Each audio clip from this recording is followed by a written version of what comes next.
Hola, ¿estás lista?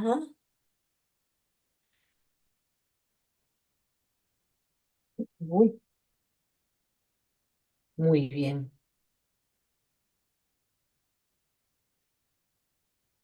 A ver, envíame la foto, ¿cómo lo tienes? ¿Viste la foto que yo te envié, verdad?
How are you?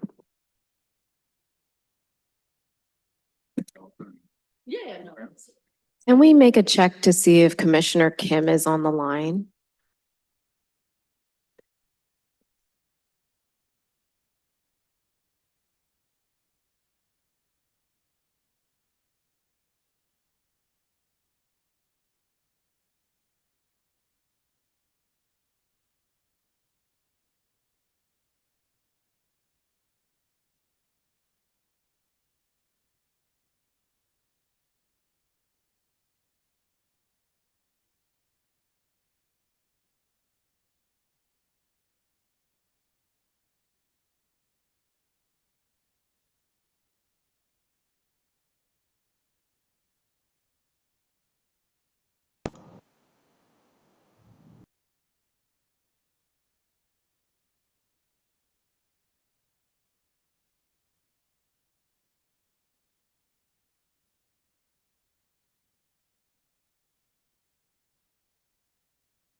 And to the audience, we'll get started shortly. We're just going to make sure that our commissioner that's participating virtually is queued in.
Toya, are we ready to get started? And is Commissioner Kim on?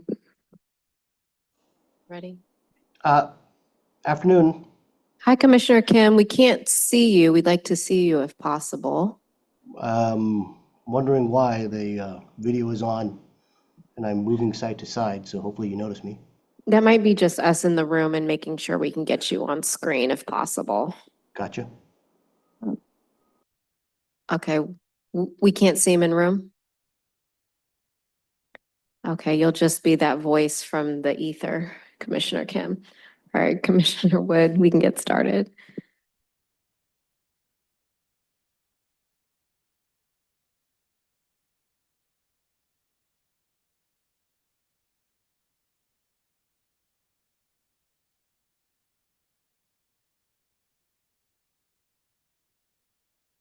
All right. The California Racial Equity Commission meeting is called to order at 1:05 p.m. on Thursday, December 19th in Sacramento, California. As we begin today's meeting, we will begin with a few reminders. First, we are providing interpretation services in Spanish, in person and online for this meeting. If you are speaking at today's meeting as a commissioner, presenter, panelist, or member of the public delivering public comment, we ask that you please speak a bit more slowly so our interpreters can follow along. Second, as we continue to engage guest speakers, presenters, and the public, we want to name that the information and opinions expressed by presenters or public commenters before the commission reflect the views of the speakers. They do not necessarily represent the views of the commission or the Governor's Office of Land Use and Climate Innovation. Additionally, as a public body, public comment is critical to the work of the commission, and we allow public input at all meetings. However, we stand united with other Californians in condemning hate and recognizing the harms that hate causes. A hate act is a hostile expression or action committed in whole or in part because a person's actual or perceived identities or characteristics, including race, color, disability, religion, national origin, sexual orientation, or gender, including gender identity, and or because that person is part of a protected group. The rich diversity among our population in California is one of the state's greatest assets, and we are committed to supporting and protecting all people in California.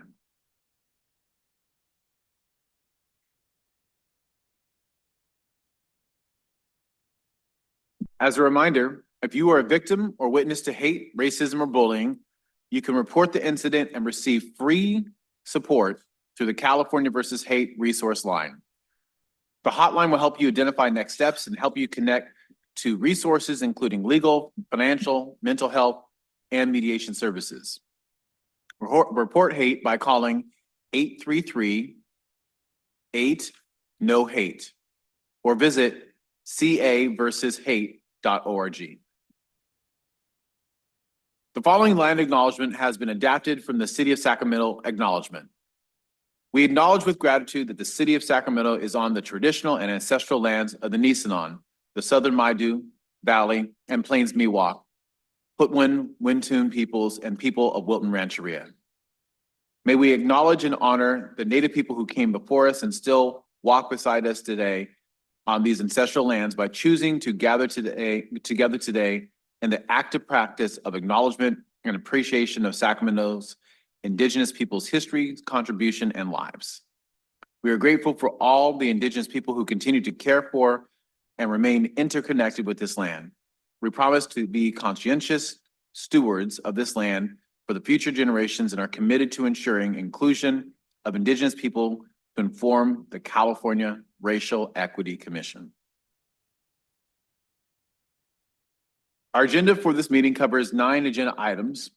We have hard copies of the agenda and other relevant meeting materials available in this room.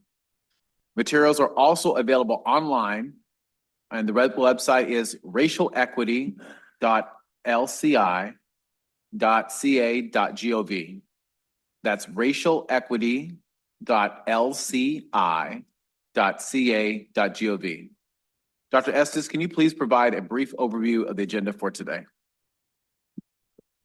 Thank you, Commissioner Wood. Our agenda, we've got a pretty long day ahead of us. After, a full year of meetings, we're at a point where we're really trying to distill the information that we've learned over the last year and really start to point into a direction as to where this racial equity framework will go. And so to get us started, we're going to have a consent agenda item, which will include the approval of the September 18th minutes, as well as confirming the selection of Commissioner John Kim as the Implementation and Technical Assistance Committee lead. We will then go into a couple committee reports, one being Implementation and Technical Assistance, as well as Community Engagement, which met this morning. I will then do a report which I have a couple action items related to the establishment of a set of values, as well as a theory or a roadmap for change to kind of help ground the next steps of developing out the framework, as well as kind of an outline to start thinking about how do we want to organize the framework. Next, we will go into research updates. Thank you to Commissioner Pastor for working with graduate students from USC in really identifying and exploring racial inequities in key data topics. And we'll get to hear a little bit about some of those key topics today. And then we'll go into what feels like finally our asset analysis results. So we surveyed state agencies and departments on where they are in their racial equity journey. So we'll get an initial overview of those findings. We will take a break, and gosh, it always sounds like we need a break earlier. So Commissioner Wood, I leave it to your discretion if we do need to take a break earlier. And then we'll jump into discussion after a break where our facilitator, Joyce Chow of Abundance, will talk a little bit and lead the commission through an exercise around key themes and reflections from this last year. And if you all remember, in March, we started talking about an aim statement and really, what are we developing? Who is it for? And having a conversation about that and what the commission's charge is. So that is our meeting for today. Right. All right. We may be joined throughout this meeting by several distinguished guests, specifically from the office of Senator Angelique Ashby, District Director Daniel Washington, and Legislative Aide Amaya Childs, who may be participating virtually. Is Daniel here? Is Amaya here? In person or online? Okay, well, when they come in, we'll have an opportunity to do that. Are there any other elected officials or leaders or staff representing elected officials with us who would like to speak today? All right, well, if folks come in, we will acknowledge them appropriately, but I think protocol has been fulfilled and we will move forward. Augustine Arila, our External Affairs Manager for the Office of Land Use and Climate Innovation, we will lead the roll call to establish a quorum and provide an overview of the public comment. Thank you, Chair Wood. I'll begin roll call with yourself. Chair Wood, Present. Commissioner Virginia Hedrick, Present. Commissioner John Kim, Present. Commissioner Gabriel Maldonado, Present. Commissioner Traco Matthews, Present. Commissioner Jolie Onodera, Present. Commissioner Dr. Manuel Pastor, Present. Commissioner Yolanda R. Richardson, Present. Commissioner Angelica Salas, Present. Commissioner Candace Bowles, Present.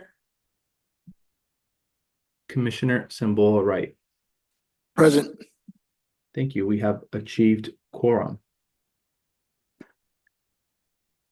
On public comment, thanks to everyone joining us today in person, online, or by phone through the Zoom webinar platform, or by tuning in on YouTube where the meeting is being live streamed. I'm here to provide you some information to help us guide through the processes for this hybrid meeting, which we have designed with the intention of maximizing access by members of the public. Please note, we are providing interpretation services to Spanish. Estamos proporcionando servicios de interpretación en español, tanto en persona como en línea para esta junta. Si nos acompaña a través de Zoom, localice la barra de herramienta en la parte inferior de la ventana de Zoom. Busque el botón que dice Interpretación, que puede aparecer como un icono de globo terráqueo. Haga clic en el botón Interpretación para acceder a las opciones de interpretación de idiomas. Aparecerá una ventana emergente con una lista de idiomas disponibles para la interpretación. Ahí puede seleccionar Español. For those joining the webinar online via Zoom or by phone, please note that your microphone is automatically muted when you join in. In order to minimize the risk of the background noise, you will not be able to unmute your phone yourself. For those joining online via Zoom, please note the webinar platform doesn't enable attendees video for attendees, so we will not be able to see you. If you need technical assistance during the meeting or have a question about the meeting, there are a few ways to contact us. If you are using the online Zoom webinar, the best way is by using the Q&A function, with several members of the Racial Equity Commission team monitoring it. If you joined by phone and have access to email, please email racialequitycommission@opr.ca.gov. To make an in-person public comment, you can pick up a card at the back of the room and return it there once you have filled it out. You will need to submit a public comment card for each item you wish to speak on. If you plan to make public comment virtually, you must be joining the meeting via Zoom. You can visit racialequity.lci.ca.gov/meetings to complete the public comment form linked there. The link will also be dropped in the chat. You'll need to complete a separate form for each item. When Commissioner Wood opens a public comment period for your item, we will call on your name. When you hear your name in that list, please raise your hand. Each speaker will have a maximum of 2 minutes to make their remarks. Speakers requiring or using translation services are allotted 4 minutes to facilitate full participation. If you're online, you'll see a timer pop up on your screen. Please monitor that and wrap up your remarks accordingly. Whether you're online or on the phone, Chair Wood or staff will notify you when your time is up. After that, we will mute your microphone. You do not need to take any additional action. If you are unable to complete the online form but would like to make a public comment, please email racialequitycommission@opr.ca.gov. Thank you. Now back to you, Chair Wood. All right, thank you, Augustine. We will now be taking any public comment related to item 1. Do we have anyone for public comment? There is no public comment for item 1. We do have a public comment in person for item number 2. Okay. And item number 2 is for public comment for matters that are not on the agenda, correct? Yes, Chair, that's correct. Okay, so we'll now proceed to public comment for matters that are not on the agenda.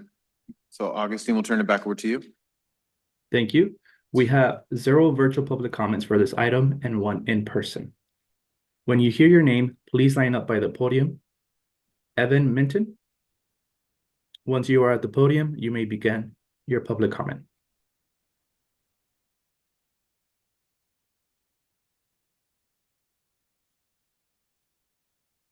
I'm Evan Minton. I'm a senior manager with Voices for Progress. Evan, can I pause you so you can turn on your microphone? There's a button there and then we'll start the timer. Appreciate that. I'm Evan Minton. I'm a senior manager with Voices for Progress. We are an organization that works cross-sectionally. We work on criminal justice reform, social and economic justice, climate change, environmental justice, and strengthening democracy.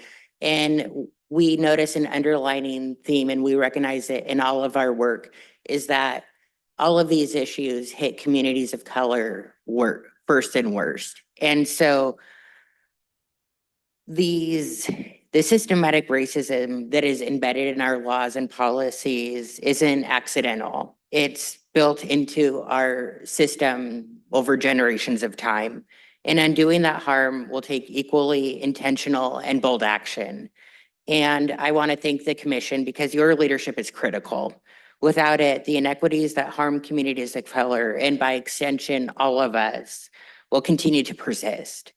And that means setting ambitious racial equity goals, holding systems accountable, and amplifying the voices of those whom are most impacted. And it means being bold, even when it's hard, because the stakes are too high, especially right now when we're facing the looming federal threats and challenges to settle for less. And so I just want to thank you for your commitment to this work. The decisions that you make here today are not just going to impact us in the present, but they're going to shape our foundation for a more fair and equitable future. So thank you. Thank you. Thank you. That concludes public comment for this item. Back to you, Chair Wood. Okay.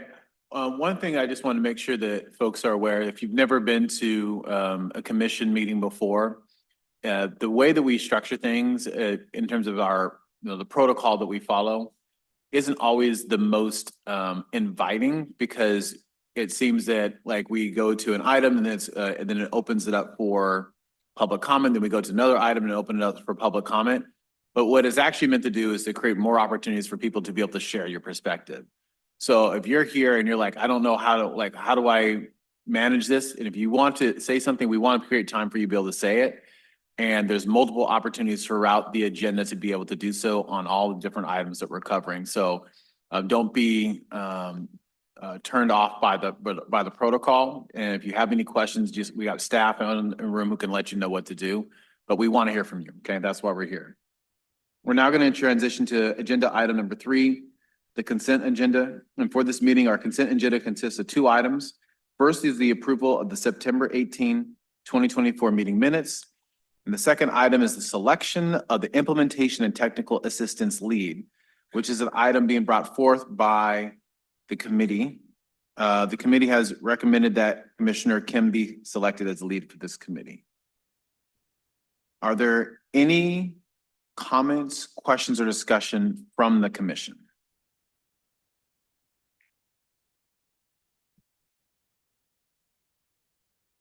Commissioner John, if there's anything that you want to say, you'll just have to chime in, okay? Because we can't see. All right, before we call a motion, we'll take any public comment related to this item. Commissioner Kim. There are no virtual public comments for this item. Are there any in person? Can either chair or executive director let me know? None. Okay, that concludes public comment for this item. Okay, and I say Commissioner John and then Commissioner Kim. Okay. So may I have a motion and a second to approve the consent calendar? Move to approve. Second. Moved by Commissioner Matthews and second by Commissioner Wright. All right, got that down. So Augustine, let's please take a roll call vote. Thank you. I'll begin roll call with Commissioner Hedrick, Aye. Commissioner Kim, Aye. Commissioner Maldonado, Aye. Commissioner Matthews, Aye. Commissioner Onodera, Aye. Commissioner Pastor, Aye. Commissioner Richardson, Aye. Commissioner Bowles, Aye. Chair Wood, Aye. Commissioner Wright. Aye. Thank you. Motion passes unanimously. Back to you, Chair Wood. Well, in that case, please. For the record, I also say yes. Or was it not? Okay, thank you. Sorry. Did you catch that, Augustine? Yes, thank you. Okay. So in that case, please join me in congratulating Commissioner Kim for serving as the lead for Implementation and Technical Assistance Committee. Thank you.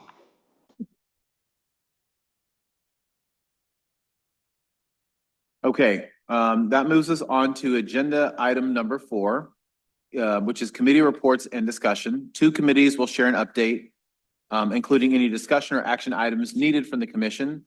These committees are the Implementation and Technical Assistance Committee and the Community Engagement Committee.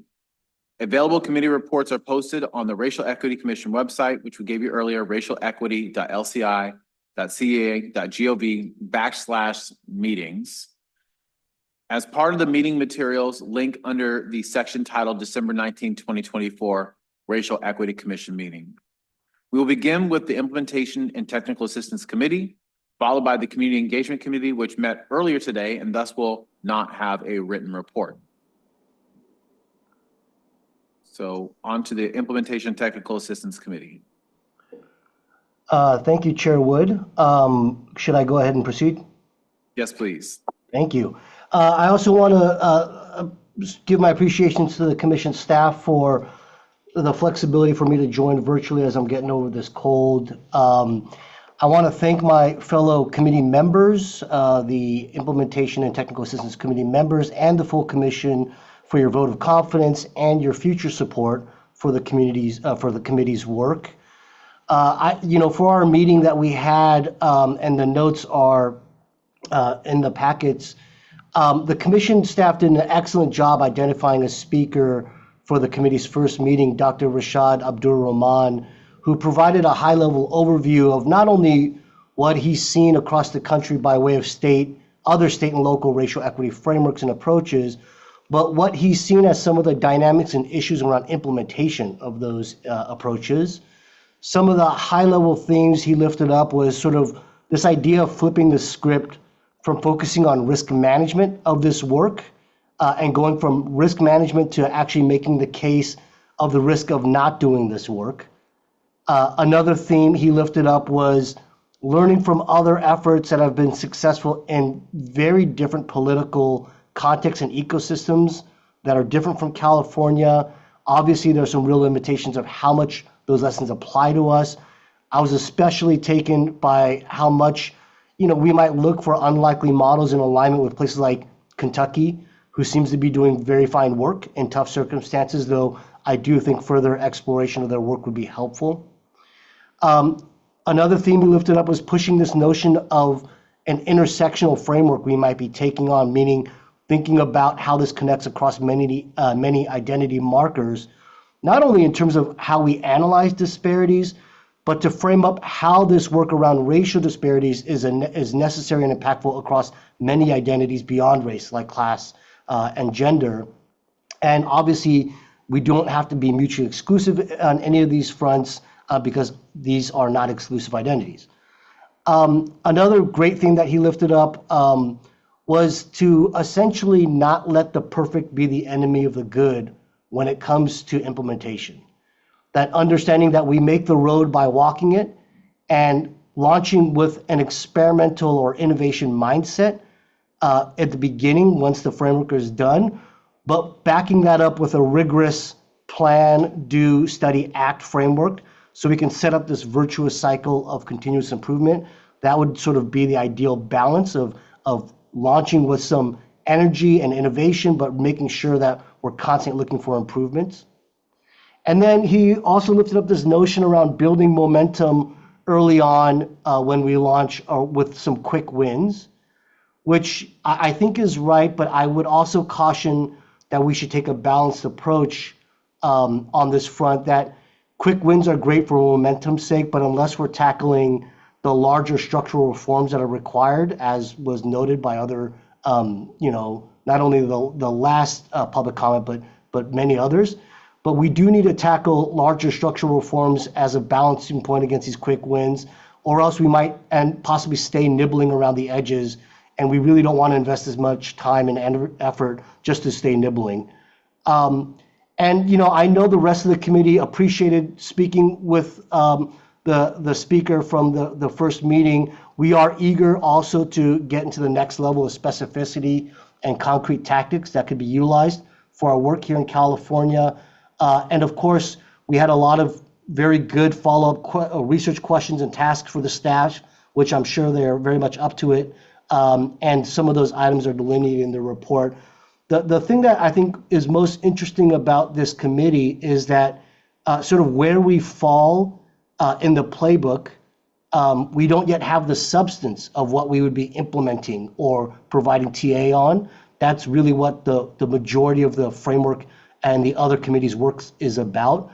But once that clarity comes in, this committee will be critical in where the rubber meets the road in terms of actually making it real in the context of state government. And so on one hand, we have to wait, but we have to be ready as a committee to really move once the framework is done. So that's my report from the Implementation and Technical Assistance Committee. All right, thank you so much. Next up is the Community Engagement Committee led by Commissioner Salas. Commissioner Wood, the Community Engagement Committee met this morning and approved a community engagement plan to present to the entire commission for both discussion, but also requesting approval of the plan. I wanted to give some background on our community engagement work and also the work that has brought us towards this proposed community engagement plan. So first, the California Racial Equity Commission and its staff have hosted and participated in several events and with a variety of communities. These are including, but not limited to, San Bernardino, Riverside, Los Angeles, Delano, Lamont, Oakland, Martinez, Sacramento, Indian Wells, Monterey, Bakersfield, El Centro, Fresno, and Yuba City. Many of these have been in the form of meet and greets, which I will discuss further. The committee members received a brief outline proposed best practices and recommendations in developing and implementing a community engagement plan on September 17th at our committee meeting.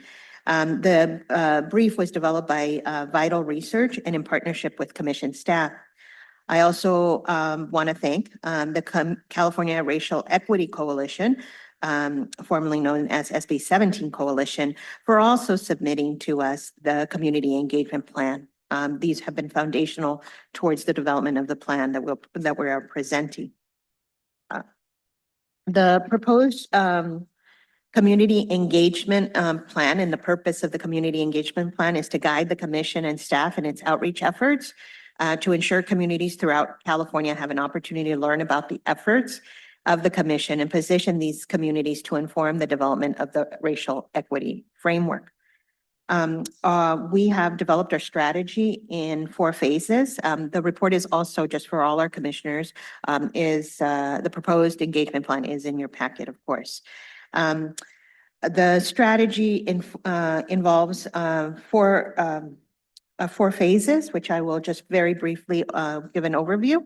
The first is, of course, to inform and consult and involve, and this is including community meet and greets, listening sessions, of course, our public meetings, but also we will be engaging in a digital engagement strategy. We will be using the spectrum of community engagement, and this allows us to further deepen our level of engagement with our community. Because we're an advisory body, we cannot fully give the community the control and ownership over the decisions and actions of this body, but want to get as close to as possible in that engagement. One of the things that we will continue to do is to host our meet and greets and listening sessions throughout California. And these have actually helped us connect with community partners at all the regions that we travel to. Phase 2 is, and maybe let me give you a little bit more briefing on the meet and greets.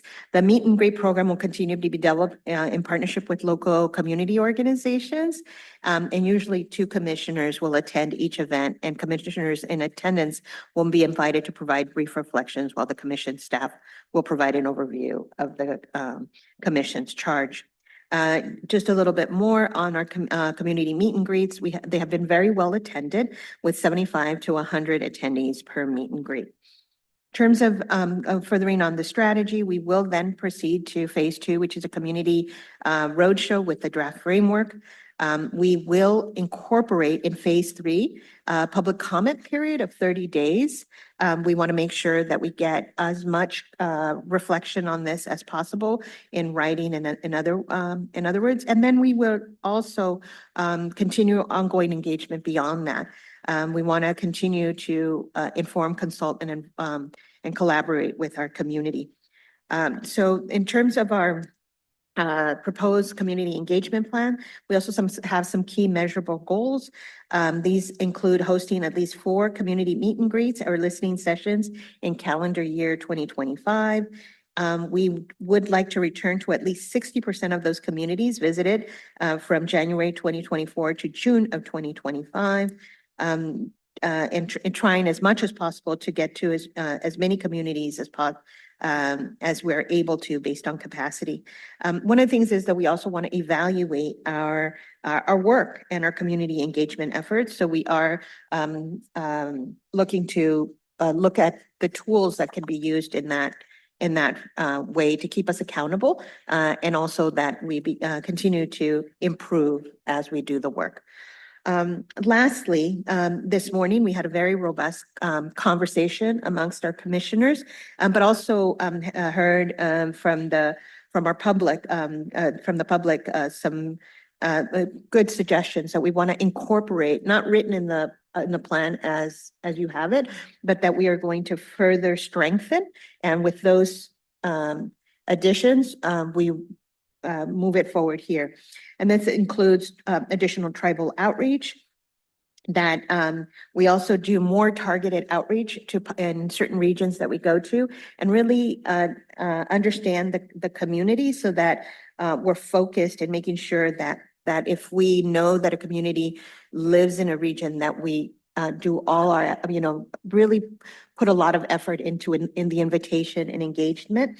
That we also understand the desegregation of communities in terms of and really understanding that in certain instances, while communities are API, Latino, et cetera, that we have to go deeper and further in making sure that the communities are truly represented. Further deepening on language access, especially as it relates to Indigenous immigrant languages. And then finally, understanding how communities changed, especially through immigration. So with those additions, we submit this community engagement plan for discussion and then for a vote. And if I may, just for clarification, the plan was submitted or provided to you all in your documentation and prep for this meeting. You may have some copies within your physical packets as well. Okay, so what we're going to do is we'll take these both separately from both reports. So circling back to the report from the Implementation and Technical Assistance Committee. First, are there any questions, comments, or discussion from the commission? Yep. Go ahead. So this is a comment. I guess it's two. First, it's really good that this work of trying to figure out what other states and localities have done and what the best practices are is moving ahead. And I think that that's really key. Second, Commissioner Kim mentioned that aside from looking at the dimensions of race, that equity would be looking at issues of class and gender and other things. Certainly agree with that.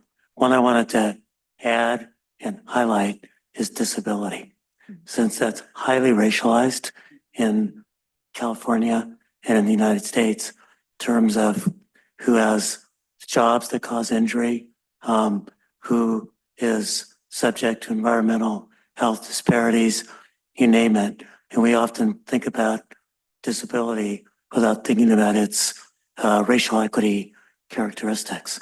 I realize that's not the prime focus of the implementation committee or this commission, but I think it's a dimension that could be lifted up by the committee. Thank you. Other commissioners?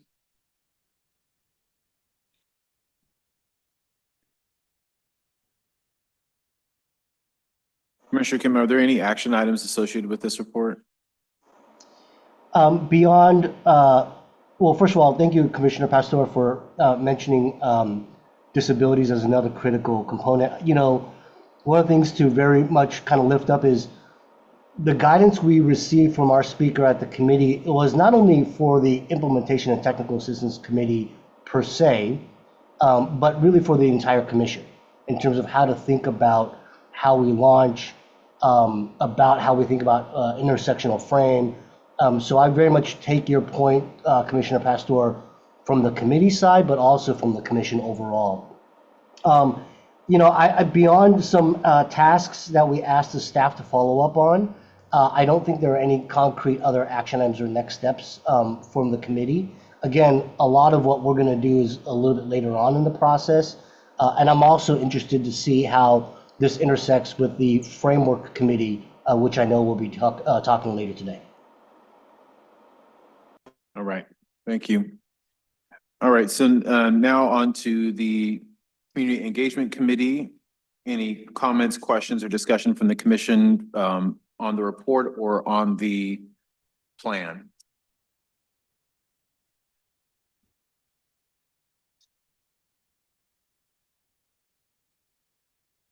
Okay. All right. So. Oh, go ahead. Sure, with Sorry. first, excellent work. The one thing I wondered about is what we might do specifically with community engagement with California tribes. That might be something that might, in a way, need to occur virtually because of the scattered nature of the population. But sometimes geography won't pick up those concerns. So something to think about. Yes, Executive Director Estes. Thank you, Chair Wood, and thank you, Commissioner Pastor. We actually this morning, Commissioner Hedrick actually called that out as part of content to add to the community engagement plan and really pull out and tease out. We're also looking to embark in a digital engagement strategy. I'm in the process of hopefully being able to develop and execute a contract behind that to help create that reach. We do have to also recognize the digital divide. And, you know, being one of the few commissions that is really trying to put forth effort to get to different communities, we're also committed to try to go, north of Sacramento, north of Yuba City, really into Indian country and create those connections. We, at the Governor's Office of Land Use and Climate Innovation, recently hired Rico Miranda as our tribal liaison. And so really working with Rico in developing a more comprehensive strategy to ensure that level of engagement with tribal communities, but also just communities that may often feel left out. Thank you, Chair. For Commissioner Salas, I would just say maybe we might want to have staff look at providing some additional support to you in the different community engagement activities. Being a part of a few of them, I know that each meet and greet, we take a different and unique approach to how we engage the community. And I think from a data analysis and data capturing perspective, we may want to come up with a toolkit. So a particular way that we poll people each time, a particular set of questions that we ask each time, sort of a repetitive intervention format so that we can aggregate all of the data across the community engagement activities and find themes and trends that sort of are cross-cutting. So maybe staff might be able to, and the students, I see students are here too, so, but maybe they might be able to help us design sort of an intervention for each of the community engagement sessions. One thing that I just wanted, yes, definitely. But we also go in with the idea that we're going to have the conversation the community wants to have. So while we have certainly, these are some of the things we want to inform our progress, but how do they see the commission's work? What do they expect? Where are their highest aspirations? Yep. And so in certain instances, the community will also guide what they want to make sure that we take away. So I think that both are possible. Yeah, and I would just maybe then maybe modify my recommendation to say that if the staff can come up with a baseline of tools that are used, so the way that we collect the data that may be unique to each geography is at least collected in the same way and analyzed with the sort of standardization across the meet and greets. But yes, I agree with you, Commissioner. All right, Executive Director Estes.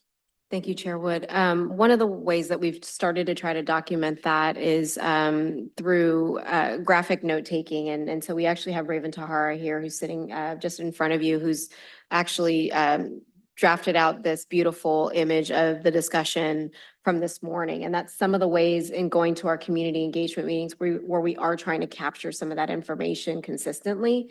But I hear you in kind of what is our standard practice behind what is our type of agenda that we're putting forth? What is, what are some discussion questions we want to have? One of the pivots that we had to make last night was the community wanted to really do a Q&A with us. And that was something that was very, very different than what we've done in other situations. And so totally into the formality of kind of a level of consistency for everywhere we go. But, when the community wants to talk about specific issues, creating that space for them.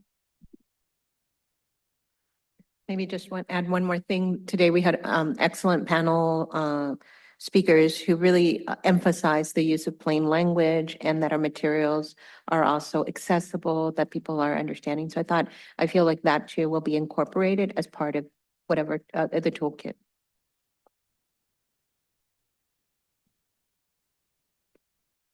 Okay, well, I see that we have, and I think we can break it out into two separate recommendations. So the first, the community engagement committee has presented a proposed community engagement plan for consideration to adopt. And then the second is that it's been recommended that there be that the staff create baseline tools for standardized intervention. Am I saying that? Would that be an accurate reflection? Yeah. And then, so those are our two recommendations that are before us. And we can take them in whole or take them in part for vote. Since no one's jumping in, I'll say we'll take them as a whole. And Augustine, if you can go ahead and lead us in roll call. Oh, yeah, we have to, yeah. I'll move or second. Okay, I think Commissioner Matthews is moving because I'm not necessarily moving it. So moved. This is Maldonado, I'll second. The recommendation. So it just needs a second because it's coming from the committee. Okay, so Commissioner, Is from the committee. all right, It just needs to be a second. thank you. All right, appreciate that. Okay, Augustine, it's to you now. Thank Chair you. Wood, I'm so sorry. Is there a way to just ask a question on the motion? Oh, so we have the committee report was basically the engagement plan. It's been coming from the committee and it's been seconded by Commissioner Matthews. So I think we're on to roll call vote for that item. Is that accurate? No, that part I understand. I was just wondering, I just wanted to clarify that what we're voting on is the plan as well as some of the amendments that were verbally laid out by Commissioner Salas from this morning's meeting. Yes. Got it. Thank you.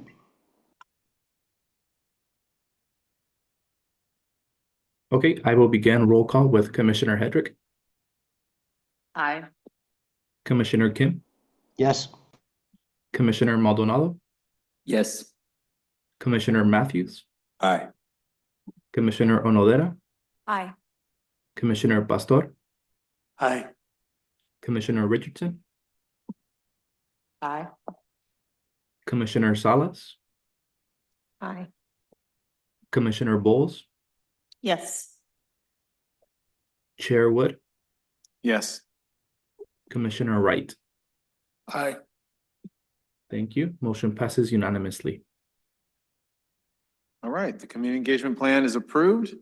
The commission looks forward to continuing to engage with communities across California in the development of the racial equity framework. We can now move on to agenda item number 5, the executive director's report from Dr. Estes. Thank you, Chair Wood. I have a set of slides and that I'll queue up in just a moment. As I said earlier, it's been a full year and it's been quite remarkable. In our first meeting was January 2024. We've established a structure, leadership within that structure. This is the 5th full commission meeting, which is a lot, having had the full commission appointed in August of 2023. And to get to 5 meetings a year later is just a testament to the commitment that this commission has to the work of advancing racial equity and addressing structural racism. We've hosted 6 committee meetings. All our committees have met. And again, special shout out to the staff who've worked very diligently to ensure that you all have the documentation, the information, and the structure that you all need to be effective in your decision making. Building off of the approval of the community engagement plan, we have had 7 community meet and greets or listening sessions. And so we've really, been committed to how we are partnering and being present with community and informing this work. And our staff has grown from myself to an additional 4 FTEs, and the work continues to expand. There have been numerous conferences, webinars, meetings where we've shared the charge of the commission. We've explored the intersection of racial equity across sectors and demographics. And it's really been just a remarkable journey to, just set the stage for the next kind of iteration of what this commission does. And part of what that will look like is also, I'm excited to share and announce that the commission has established a partnership with East Bay Community Foundation to serve as a fiscal sponsor. And they will work directly with community organizations to support the participation of residents at community meetings, activities, and events. I've not formally confirmed, but we do have an initial donation that has been committed by a large foundation here in the state of California that will support community and resident engagement with the commission. So as soon as I have the final, like the check is here, you can't write a check you don't have. So, just really excited about how we'll be able to grow the work of the commission and ensure that community is able to participate. I do want to acknowledge, though, Blue Shield of California Foundation over the last 2 commission meetings, September as well as December.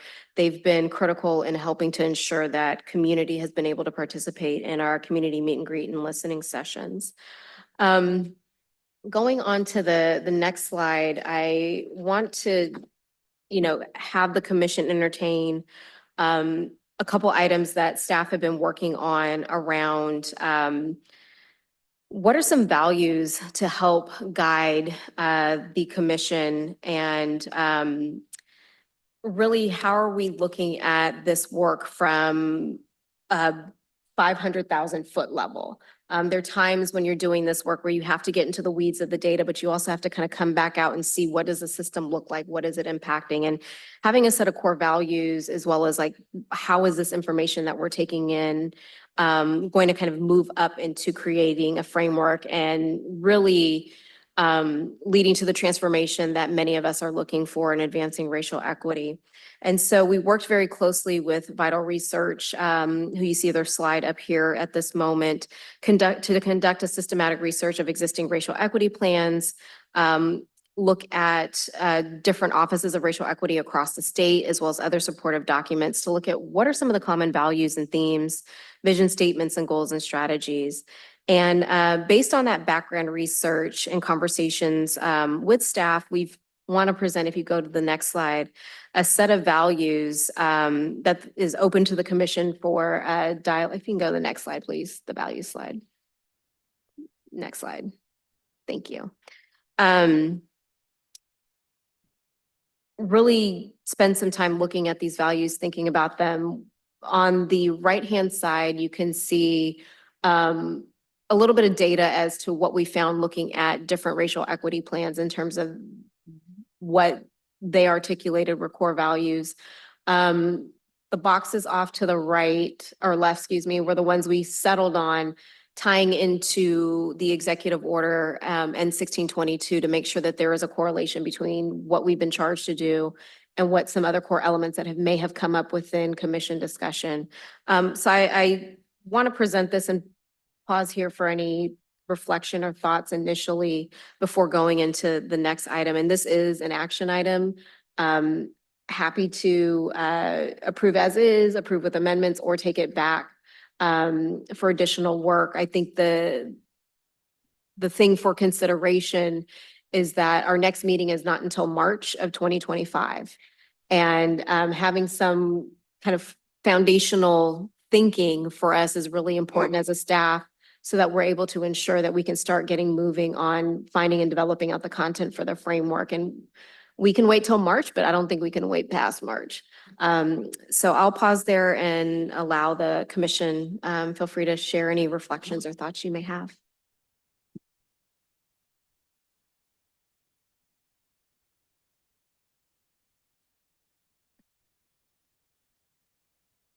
All right. Commissioner Wood? Yes.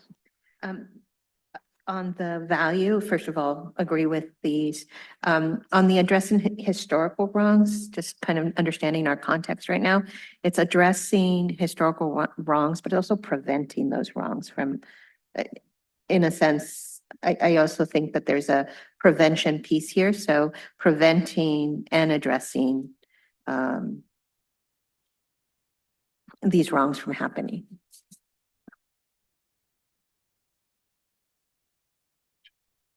I'll chime in as well. I think these are solid values, ways for us to live as we're doing this work. But at the end of the day, I think I've said this before, it's about power sharing. And if we're not gonna list that explicitly as a value, I think we have to put it somewhere else.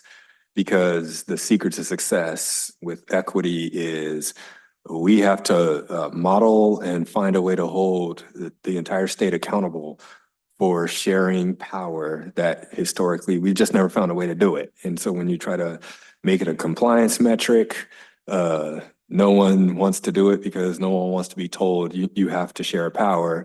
But then if you ask people to do it, then they're like, this is a revolution. And then they say, so I'm not going to listen to you.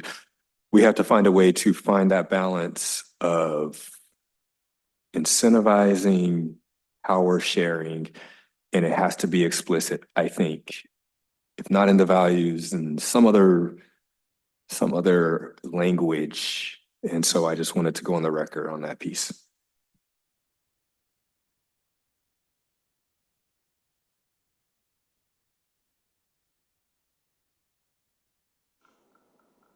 Do you want to, you want to respond? Thank you, Commissioner Matthews. I appreciate that. I think, and I think this is up for debate with your colleagues as to, do you want it here? Do you think it's important for it to be a value that is explicitly articulated here? Is it a seventh box? Is it an underlying big box? Additional guidance there that, and for deliberation for your colleagues as to how and where do you want it to show up?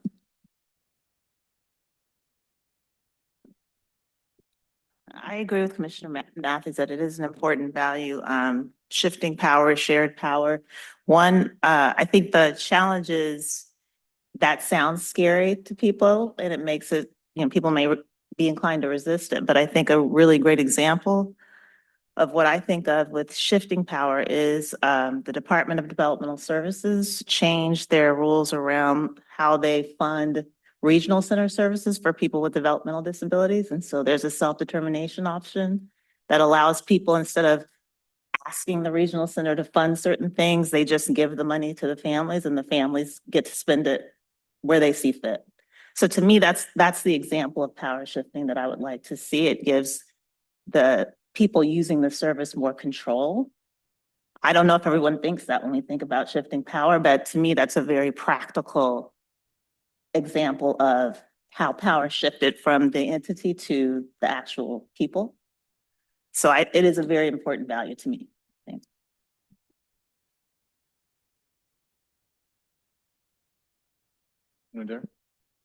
Commissioner Adair. Thank you, Chair Wood. Actually, I just had a comment in terms of agree with a lot of the values that are here, but looking at the list that's on the right-hand side, just transparency and accountability seems to me to be something that would be very important, and maybe it is a piece of each of the values that are already listed on the box. But I also just wanted to make a comment about how important I think those two items are as well, and was also referenced by Commissioner Matthews in his comments about the shifting of power as well, in terms of accountability.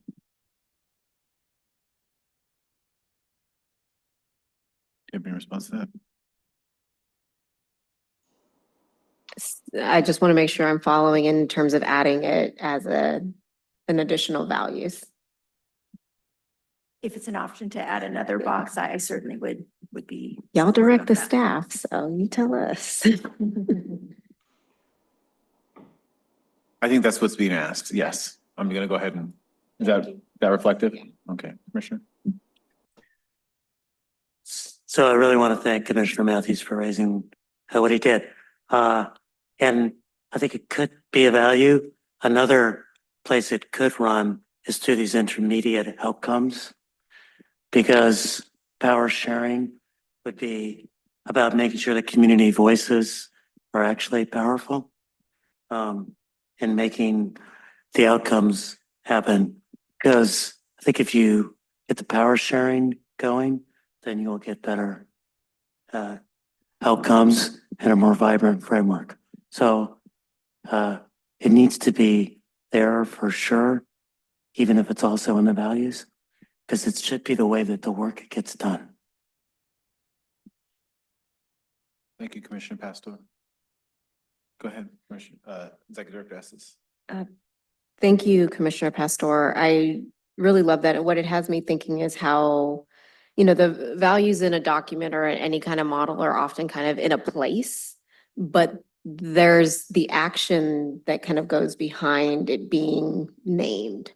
And I feel like that's what I'm hearing from you is there a way to actualize that action of power sharing or place it in a way that demonstrates that action of that power share? So it's got me thinking a little bit about how to maybe shift some of the model for change based on whatever values you all decide upon. But thank you for sharing that and the thought about the action.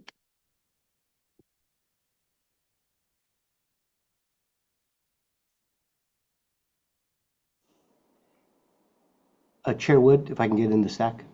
Yes, please, go ahead, Commissioner. Oh, thank you.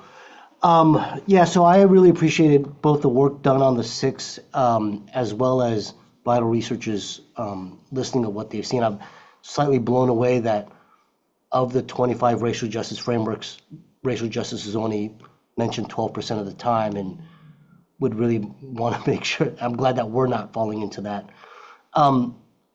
Generally with these moral, or with these values, I do worry about wanting to make sure to keep them tight.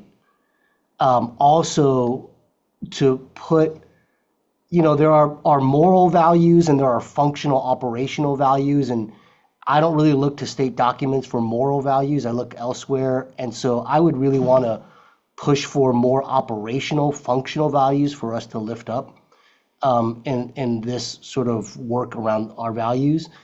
And to that point, I really want to, second what Commissioner Salas mentioned in terms of not only addressing historical wrongs, but, ensuring or there being cessation of continued wrongs, as well as Commissioner Ordero's point. I do think functionally, we really do need to prioritize transparency and accountability, not only as a commission, but across our work across the state government around racial equity. So those would be two I would also agree we should promote, either include in some of these current six or to add to.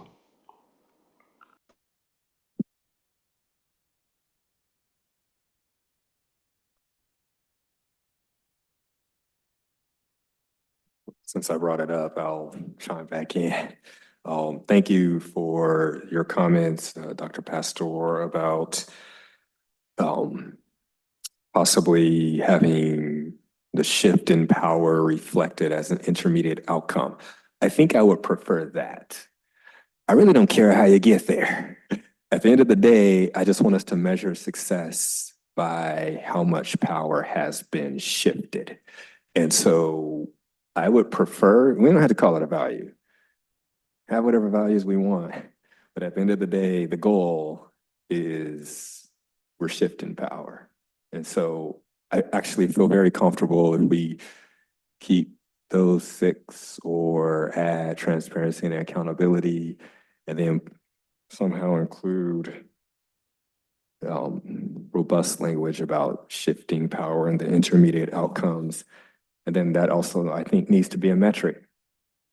I know that's a whole rabbit hole, but I do feel that that's a huge part of the goal. So I do want to bring a point of clarification for those who may be watching online in the room. You've got the proposed values on the screen, which we're talking about, but there is a second model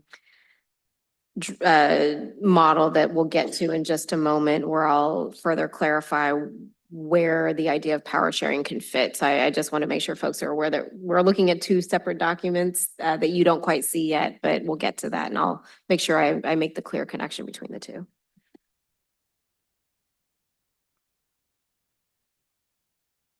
So at this point, we should move forward with approving, right? Or as amended? As amended. So my understanding is adding maybe a box that is transparency and accountability, keeping them together.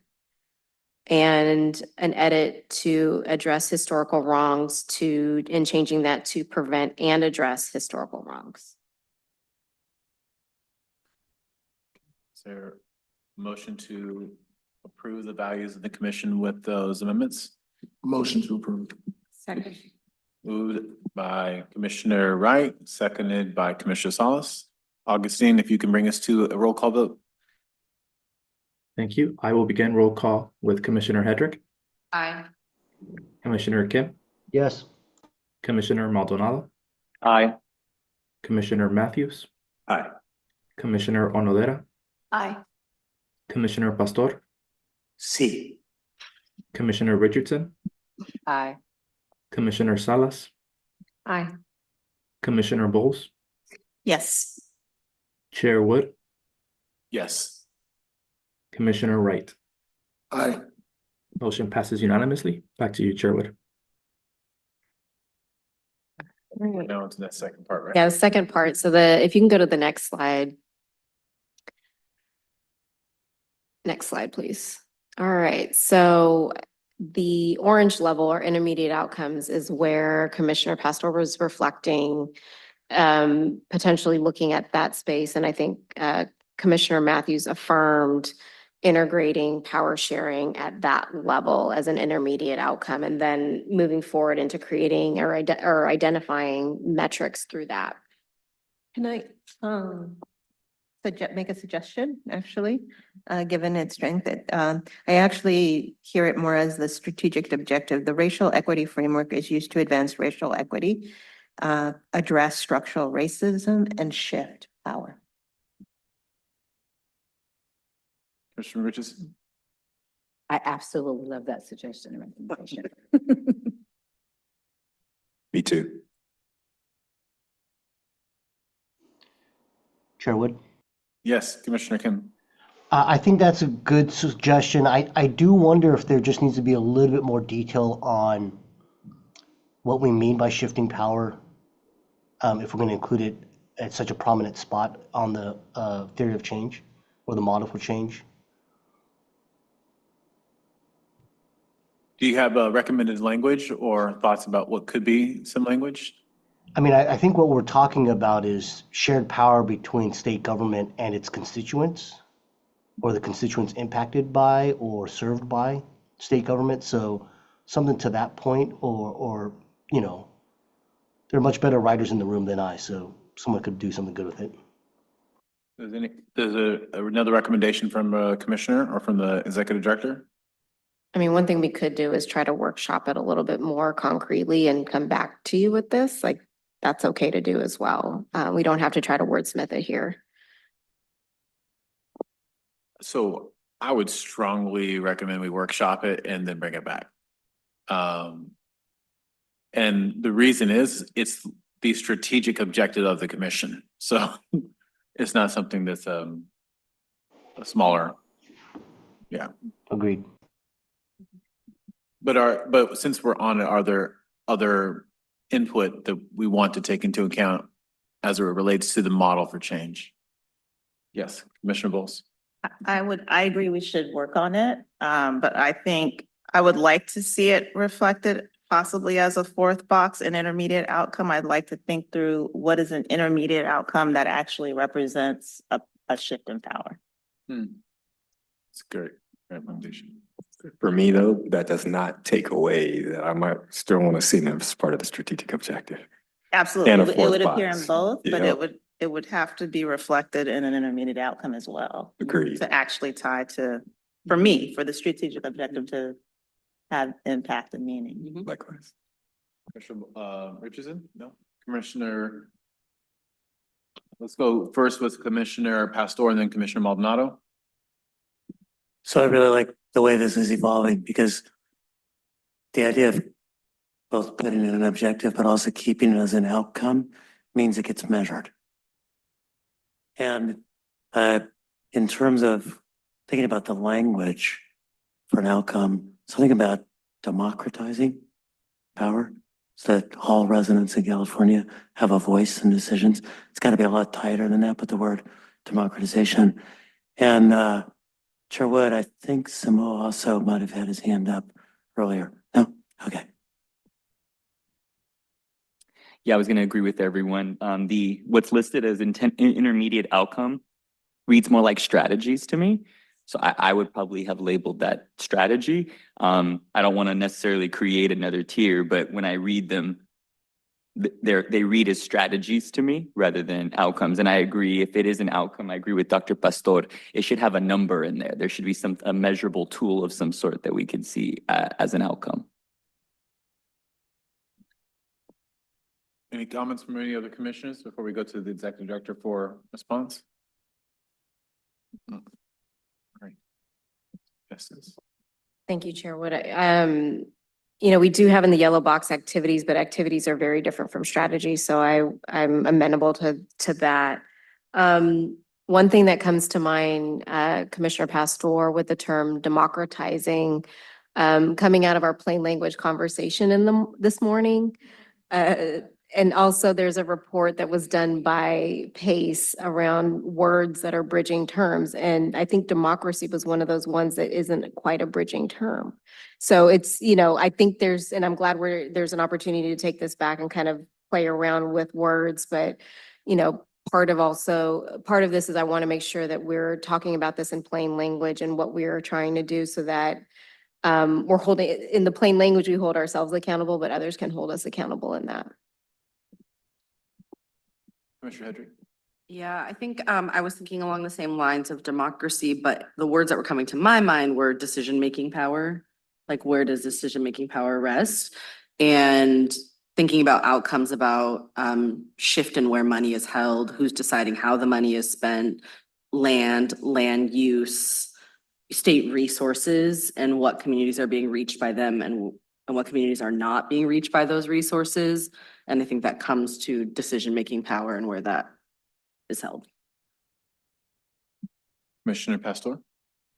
The advantage of being a true academic is being able to gleefully admit when you're wrong. So those seem like good, better directions. Commissioner Richardson? We can consider, since we're trying to define power as authority, influence, and control. Plain language.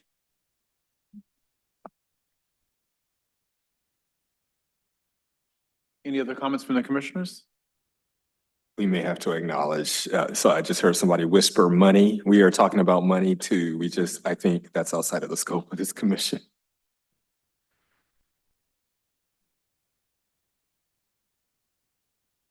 Well, given that there's going to be modifications to this and brought back to us, I don't believe we have an action item yet at this point.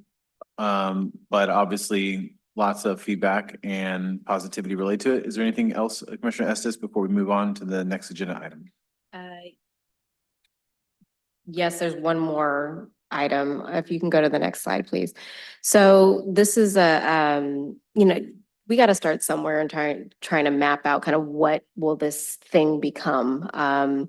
And there's not much here. This is really teased out from our executive order, but wanting to just start to look at what is this going to flesh out to become. And I think one thing, just based on even this conversation here, and even a public comment from earlier today, including within the overview, something around intersectionality.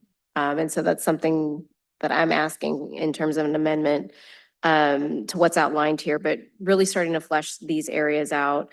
In my vision for the framework, subject to the commission, is not only covering the best practice tools and methodologies or strategies, but really embedding the thinking around, well, how do you then implement these strategies on a continuum, not something that is a 0 to 100, but what is the first step that you can take? What is the next step you can take? And then I think this is coming up within our model for change as well, but making sure that we are thinking about how we measure what we're recommending this framework include. I think it's important that if you don't measure it, you can't see change or transformation. And so making sure that all those elements are incorporated throughout this framework are really important.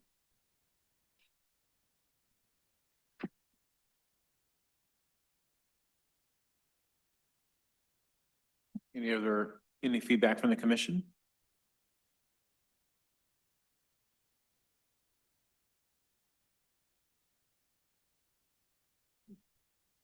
Would come from me. On the community engagement, I think it should be community engagement and sort of a report back, like the framework. Something that really just captures not only are we engaging, but which we're doing, and it's very outlined. Is there any way to just sort of a report back community? And maybe it's captured. It's a suggestion. Yeah, I think we can get there. I think this is just kind of what that topic is going to be. But I think what I'm hearing from the commission as well as from the community is the importance of that ongoing engagement. And it looks, one directional, I think at this point, but I think taking, onus from the community engagement plan that you all have approved, the staff do take it very seriously that this is like a beginning, middle, and not an end, but just an ongoing opportunity to actively engage. If there are action words behind that, that we can kind of flesh out, and we don't have to do that today, but, you know, we can think about how we want to title these areas to better reflect, the values of the commission and what the commission really wants to see happen in terms of the implementation of the framework. I think the way you said, I mean, ongoing community engagement is.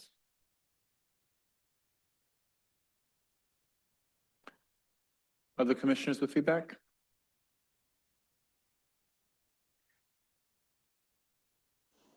Chair Wood? Yes, Commissioner Kim. Just a question and then potentially a comment, but is this framework outline from the framework committee? No, this is from staff. I mean, this is really capturing what is in the executive order. It's a way to just start organizing our thinking and our ideas, things that will come out from later in today's meeting, things as we start to synthesize what has happened over the last year.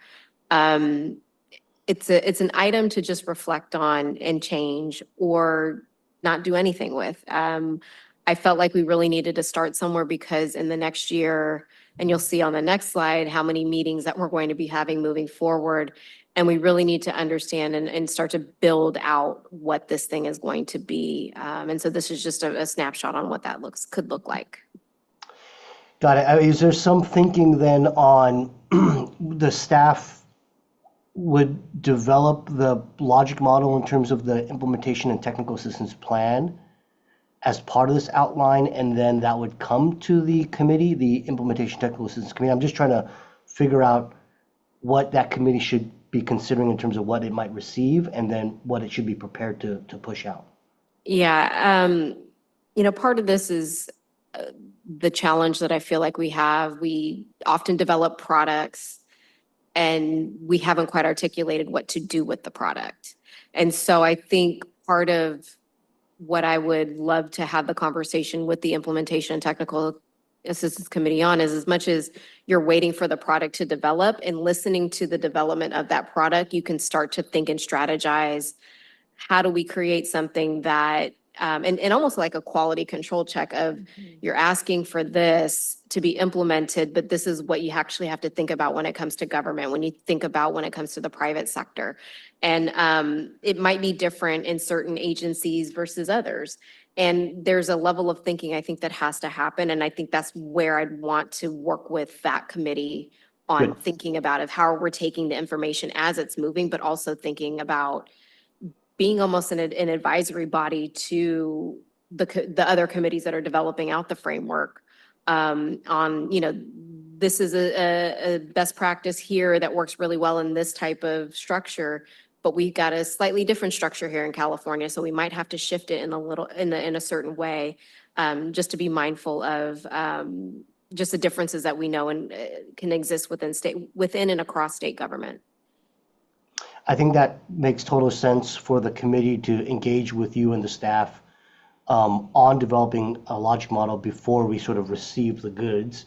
I think it also would help us communicate with other committees on maybe not so much, you know, what is or isn't possible with best practices, but maybe calibrating the level of specificity that we get in terms of recommendations from other committees to know that they could be implementable or that TA could be possible for them. So that kind of interaction between the implementation and TA committee with the other committees would be, I think, very helpful.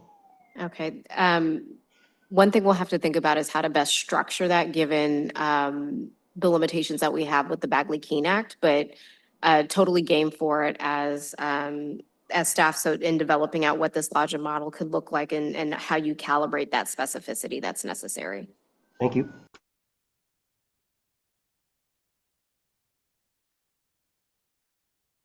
Yes, Commissioner Bowles.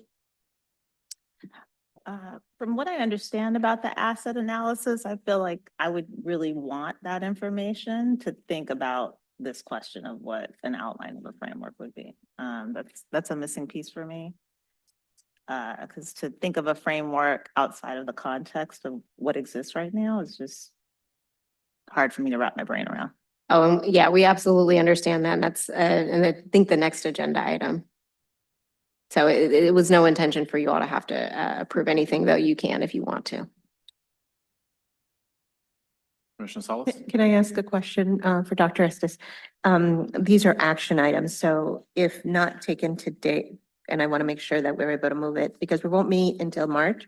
So I just want to make sure that, and going to that spirit of not making the perfect the enemy of the good, if that's the way, I would just say, would this advance the work if we were to be able to approve it as a outline? That you could move on, or just as we're having this conversation? Yeah, I think it would help just because it allows us to start bucketing things. I think that in the spirit of the community engagement plan approved, there's always a need for flexibility.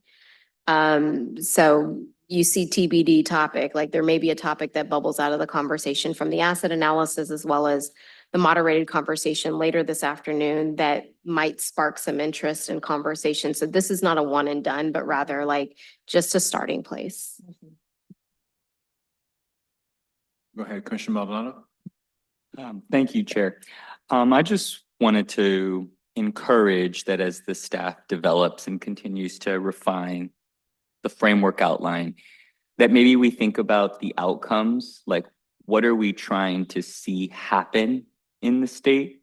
And then let's work backwards just to ensure that our logic leading up to it is sound. And the reason for that is because I would totally hate that after the time that we've spent doing all of this, that this becomes a theoretical sort of pie in the sky framework that sits on a shelf. I would really love it to actually see the change in society that is proposed here. And so I would hope that we're not overly academic, overly aspirational, overly intellectual, but that we're looking at the outcome that we want to see.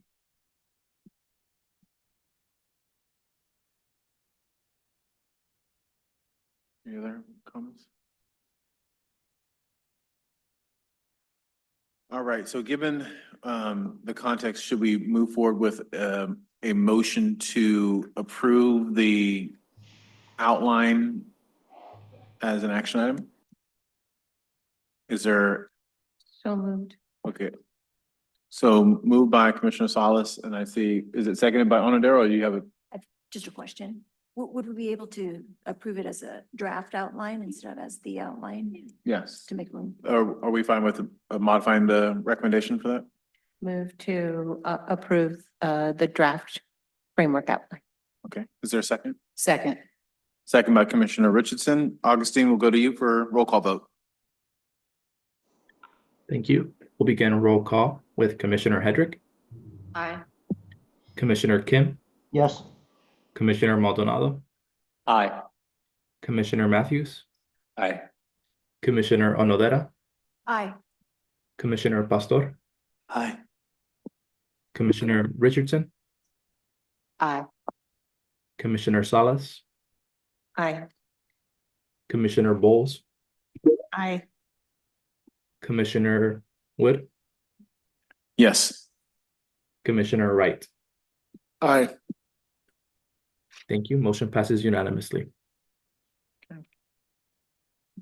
All right, I just want to give you all some attention to the next slide, which is the next 6 months. And, you know, my role as executive director is really to keep the drumbeat going as to the work that we have to accomplish before our deadline of submitting a framework to the legislature, governor, and posting publicly to the community by December 1st, 2025. This is just a layout of our meeting schedules coming up and a bit about location. I only could do 6 months in advance because that's a lot over the next 6 months, and just wanting to give you all a heads up of what we're trying to do in terms of also shifting to some meetings being virtual and staff actually traveling to virtual locations so that we're able to do community engagement in those spaces as well, and it not just be solely online. We are also looking to reach areas and locations that we may not reach through a traditional public meeting. So San Diego area as well as east of the Sierras have also come up. But I did want to just make sure you all had a heads up as to the direction that we're going and the timeline that we have. And just your patience and your support as we will have to move expeditiously and not only planning and executing public meetings, but also gathering the information, ensuring we're able to create content and materials for you all to reflect from and deliberate over in these public meeting spaces. And with that, that concludes my report. Thank you, Executive Director Estes. Is there any feedback on timeline over the next 6 months before we move on to the next item? Okay. So now we move to public comment on the Executive Director's report. Thank you, Chair Wood. There are no in-person or virtual public comments for this item. Okay. We'll now move on to agenda item number 6, commission research updates. This agenda item begins with research presentations from a group of amazing graduate students who are generously presenting their work with the commission today. I'll pass over to Dr. Pastor, who will be leading this project to share more about the research process and introduce our presenters today. Dr. Pastor, the floor is yours. And just for your awareness, there's a button on the microphone to press it to go live. Cool. So we're super glad to be with you today. I this fall taught a graduate course on race and racism. Seemed very relevant to the Racial Equity Commission. And because I don't like to do too many things at the same time, I told them about the commission and recruited some of them to present. It was a great class. We had 12 students who were in it, who were from multiple departments, and 4 had topics which seemed particularly relevant to our deliberations. 2 of them, as you'll hear, are about education. 1 about racial disparities in community transfers, which to higher ed, which is of course incredibly important to students of color, immigrant students. And another about adultification bias with Black girls and how that winds up impacting tracking and then discipline and student achievement. 2 of the projects involve health. 1 about precarious work, particularly precarious work, sex work, and how there are racial disparities there that people don't pay attention to and need to. And another more directly about racial disparities in access to health insurance. So this amazing group of students who will introduce themselves are going to present on those topics. And while the content is relevant, what I want to highlight is the idea that the commission ought to be tapping into this next generation of scholars, people who are in universities like USC. I know anybody here from UCLA is not impressed, but still, it is a good university. But I know that when we're in Imperial Valley in March, at least Dr. Estes and I have been talking with a professor from UCLA about involving community college students who can also present on their research and their vision for California.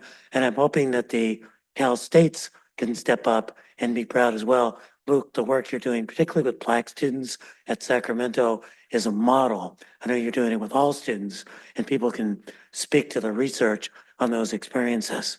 If this commission is about the future, we should be hearing about those who will be the future. And with that, let me turn things over to this group that all actually wanted to stand together for support and solidarity. And I'll stand with them. So first, I believe it's Gabi Torres.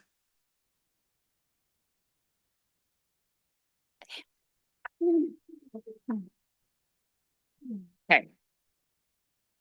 Hello, everyone. My name is Gabriela Torres. I also go by Gabby, and today I will be presenting on racial disparities in California community college transfer outcomes and how we can engage frontline practitioners, that is community college counselors and staff, to reshape transfer pathways for greater racial equity. Next slide, please.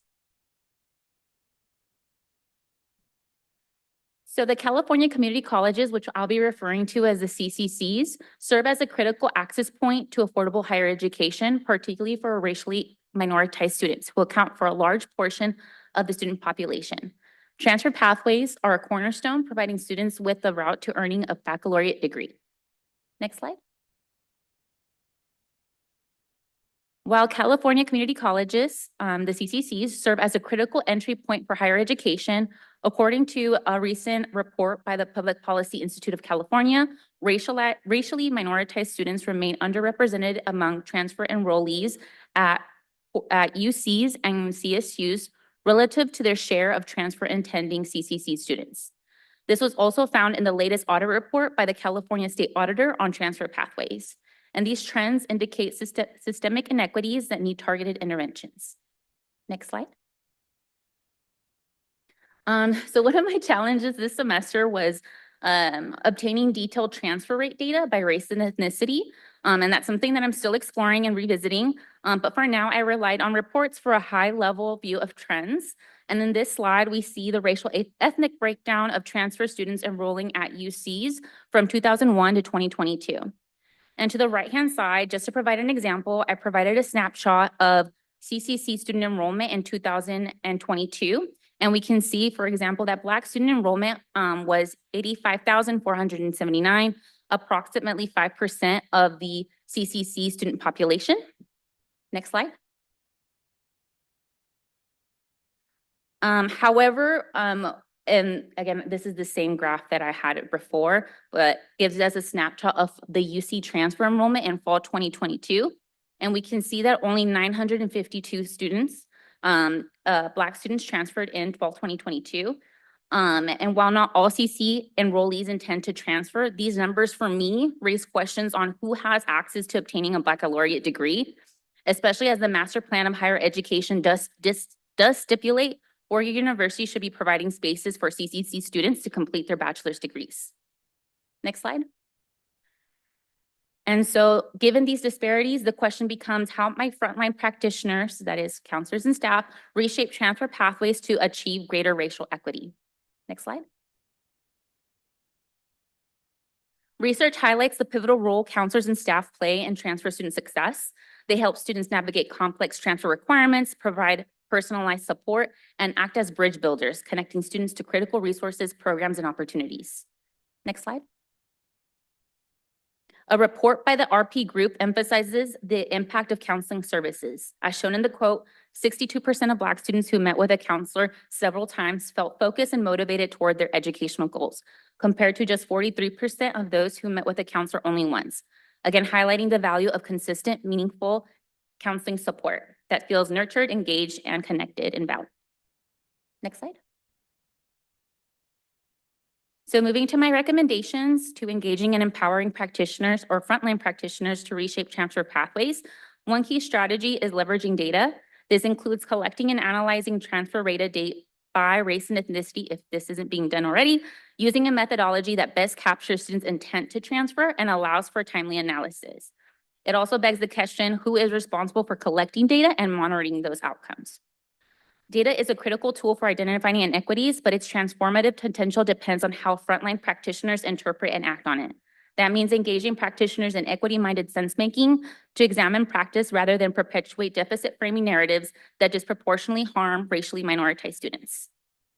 Next slide. Expanding counseling supports is essential, especially given systemic challenges counselors face, such as high counselor to student ratios. These capacity issues result in fragmented advising and disproportionately affect racially minoritized students who often feel overlooked or misunderstood. Increasing counselor numbers and diversifying the workforce is one way, along with providing equity-focused training to help counselors and staff identify and disrupt implicit and explicit biases. These programs should be intrusive, reaching educators whose may have initial philosophical differences with equity-minded sense-making. Next slide. And that is what I have for today. Thank you.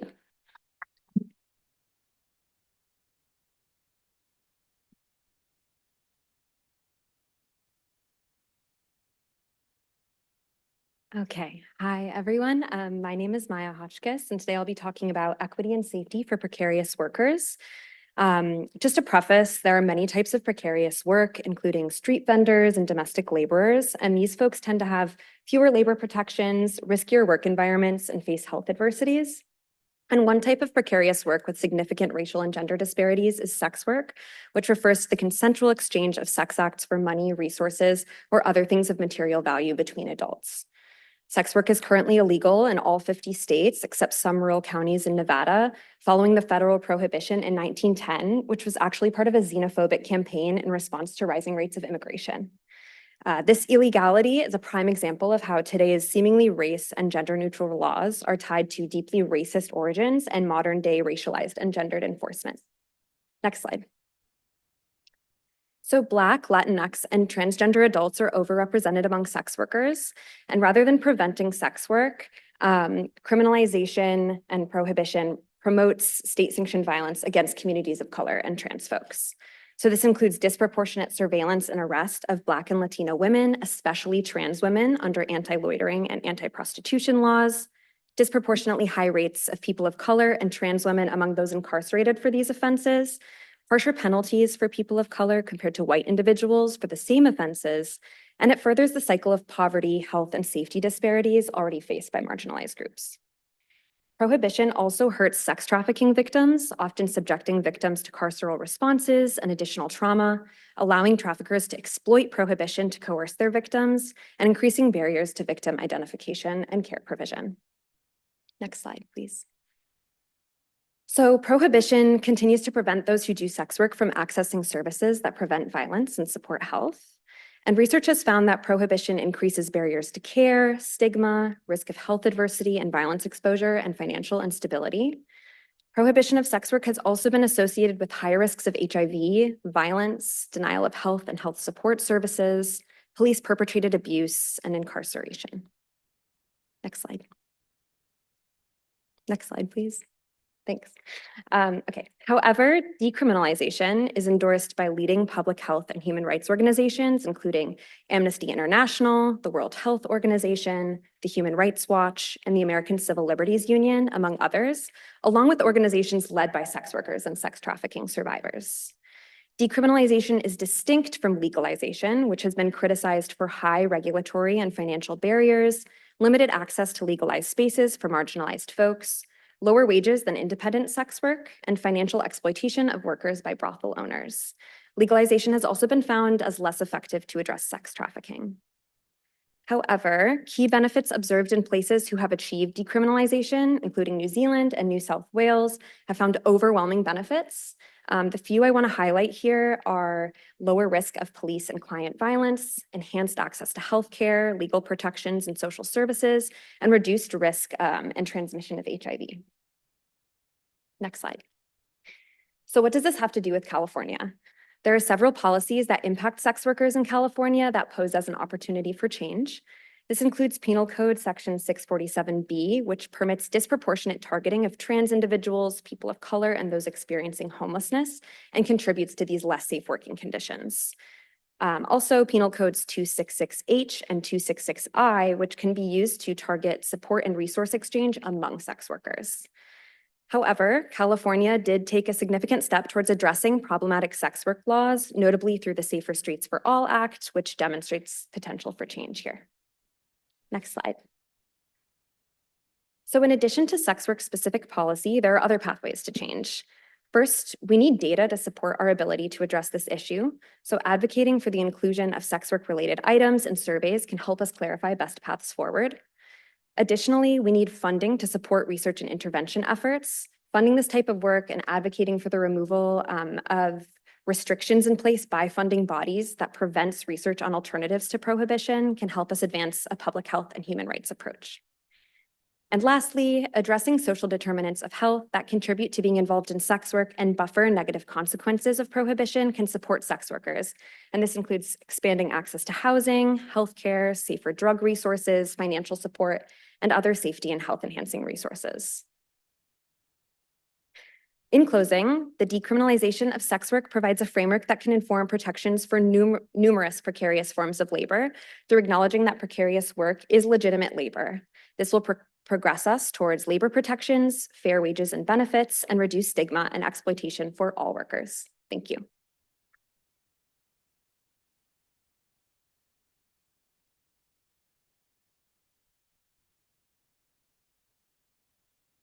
Next slide, please. Hello, everyone. My name is Jordan Patterson, and today I'll be talking about equity in disciplinary practices and how controlling images and adultification bias leads to the criminalization of Black girls in education. So first, I'd like to start off with why this is important. Many scholars before me that focused on punitive measures and disciplinary practices focused on the comparison between Black boys and white boys. Next slide, please. And found that Black boys were suspended 3 times more than white boys. However, once Black feminist scholars started to engage Black girls into the conversation, they found that Black girls were suspended 6 times more than white girls. And this is for the 2011 and 2012 school year. Next slide, please. However, in recent reports, it found that in the 2017 and 2018 school year, Black girls made up about 15% of the enrollment in U.S. public schools and over 40% for both out-of-school suspension and expulsion rates, which means that they're overrepresented in punishment and discipline rates, while white girls made up about 47% of the enrollment for U.S. public schools and less than 30% for both out-of-school suspension and expulsion rates. Next slide, please. Adultification bias is the perception that Black girls are less innocent and biologically older than their white peers, especially in the age range of 5 to 14. In the report Girlhood Interrupted, they state that participants revealed that they perceived Black girls as needing less protection and nurturing than white girls, and that Black girls were perceived to know more about adult topics and are more knowledgeable about sex than their white peers. This issue impacts many girls of color, but today I'll just be focusing on Black girls. This adultification bias is largely influenced by controlling images. Next slide, please. Some of these controlling images are strong Black women, which is stereotypically self-sacrificing and stubborn, over-sexualized Black women, which is stereotypically hypersexualized and seductive, and angry Black women, which is stereotypically loud and aggressive. Next slide, please. I argue that controlling images and adultification bias, among many other factors, highly influence the disproportionate discipline rates and overpunishment of Black girls. For example, the angry Black woman stereotype leads to overpunishment in subjective infractions, hypersexualized stereotype and adultification bias leads to excessive dress code sanctions for Black girls, and the strong Black woman stereotype and adultification bias leads faculty and staff to see typical kid and teenage behavior as disrespect and disruption due to the perception of being more mature, responsible, and biologically older. So they perceive Black girls to know better and think that they should therefore do better. Next slide, please. This is specifically important for California because we typically like to think of ourselves as pretty progressive and anti-racist. However, we're at the top of this gendered racial issue. This map shows the state level out-of-school suspension rate for Black girls relative to white girls. And the darker the shade the blue is, the higher the suspension rate is for Black girls relative to white girls. And as we can see, California has the darkest shade of blue, which means we have over 4 times the out-of-school suspension rate for Black girls relative to white girls. Next slide, please. Here's a chart comparing the 2011 and 2012 school year to the 2017 and 2018 school year for Los Angeles Unified School District, because in 2013, LAUSD eliminated willful defiance suspensions and implemented restorative justice practices. And as we can see, all suspensions decreased drastically over those years. And in 2019, California followed suit and eliminated willful defiance suspensions as well. Next slide, please. However, with those few suspensions given, there was still a disproportionate amount of suspensions given to Black girls. Here we can see in the 2018 to 2019 school year, Black girls made up 9% of the cumulative enrollment for LAUSD, however, made up over 50% of the students suspended. Next slide, please. So now I'd like to go over 3 types of solutions that aims to resolve this gendered racial issue of the overpunishment of Black girls specifically that should be implemented alongside that change in policy that has been made in LAUSD and then California following. And so I list several suggestions, but for the sake of this presentation, I'll only highlight a few. So these are some policy solutions influenced by the Ending Pushout Act and Counseling Not Criminalization Act introduced by Congresswoman Ayanna Pressley and Senator Chris Murphy, and they suggest that we invest in professional development and interventions to educators, investments in counselors, social workers, and mental health professionals, and disinvesting in any kind of police in schools. Next slide, please. Next, I'd like to suggest some practical on-the-ground solutions, such as the co-creation of policies, curriculum, and programming with students, families, and community members, the creation of school community partnerships with programs and organizations, and applying restorative justice practices instead of zero-tolerance practices. Next slide, please. Lastly, I'd like to introduce some solutions that I think California should particularly take up, which is funding for district-wide and statewide reports that develop publicly available disaggregated data and disaggregating that data by race, ethnicity, gender, discipline type, and disability status. Next slide, please. Thank you, that's all.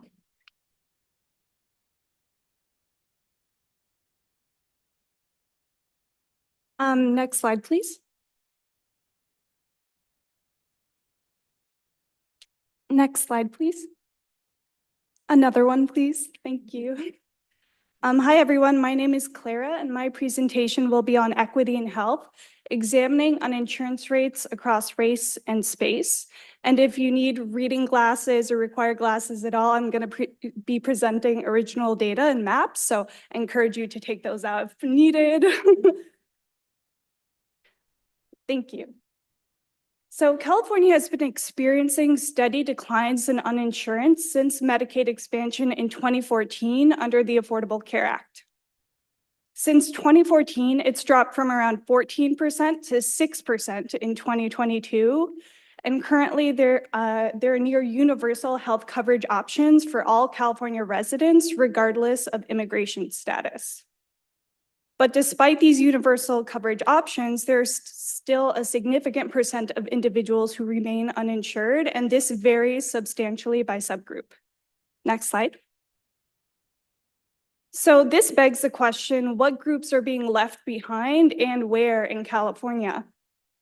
To answer this, I mapped out uninsurance rates by county and additionally by race, ethnicity, and legal status in 2022.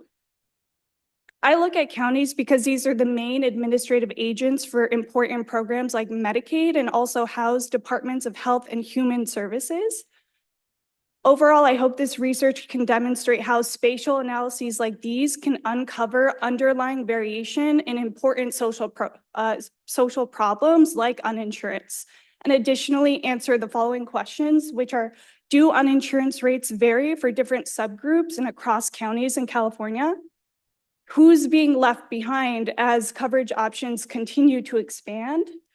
And what groups would benefit from targeted outreach and messaging and where in California? Next slide. So to do this, I mapped out uninsurance rates by county using heat maps. These heat maps basically demonstrate where the color is light yellow, where uninsurance rates are the lowest, and darker red indicates where uninsurance rates are the highest. And if you look at this map, thank you. And if you look at this map for all of California, it paints a story of really high rural uninsurance. Next slide. But if you break it down further by race, ethnicity, and legal status, you see substantial variation. So the panel on the left and the center indicates the non-Hispanic, Black, and the Hispanic uninsurance rates by county. And some of the highest uninsurance rates are actually observed in suburban counties right outside of large metropolitan areas like LA and San Francisco. So for example, Santa Barbara, Ventura, San Luis Obispo down south, and Sonoma and Marin County up north. In particular, non-citizens had some of the highest uninsurance rates across all counties in California. And within this group, they had some of the highest uninsurance rates in both suburban and rural counties. Next slide. Another question I was able to answer with this analysis is, among those who are uninsured, did anyone qualify for critical programs like Medicaid or covered California marketplace subsidies? Resoundingly, the answer is yes. Counties with some of the highest uninsurance rates also had some of the largest percentages of people who were eligible for Medicaid and covered California, but are still uninsured. So across California, between 20 to 40% of uninsured individuals were eligible for Medicaid, and between 30 to 50% of individuals qualified for some sort of marketplace subsidy under covered California. Next slide. So why is this important, and how can we use spatial data to increase health insurance coverage and health insurance coverage equity, which is something that you all think about a lot? I believe these types of analyses can help us answer where need is highest and for whom. This is really important because it helps us target critical outreach and messaging for important programs like Medicaid and covered California. Also, it allows us to leverage trusted messengers and community-based organizations that are trusted by these specific communities. For example, departments of health and human services can partner, let's say, for example, with immigrant serving institutions or organizations where non-citizen uninsurance rates are the highest in California to try and bridge these gaps. Additionally, these spatial analyses can be broken down further. You could look at occupation to see which employers are not offering employer-sponsored health insurance and where in California. You could look at different subgroups because this is not representative of all of California. And for some people, your community is not represented in this data, but can be. And can be broken down further to census tracts, which allows you to look at specific neighborhoods where uninsurance is highest in California. For example, this shows LA County, different neighborhoods with uninsurance rates. Next slide. And the one thing I would love you all to walk away with is near universal health coverage options for California residents is great. It's fantastic, only if residents are making use of these options. To achieve universal coverage, we need to close these significant gaps by race, ethnicity, and legal status through these strategies like targeted outreach and unions with departments of health and human services and these different community-based organizations. Thank you.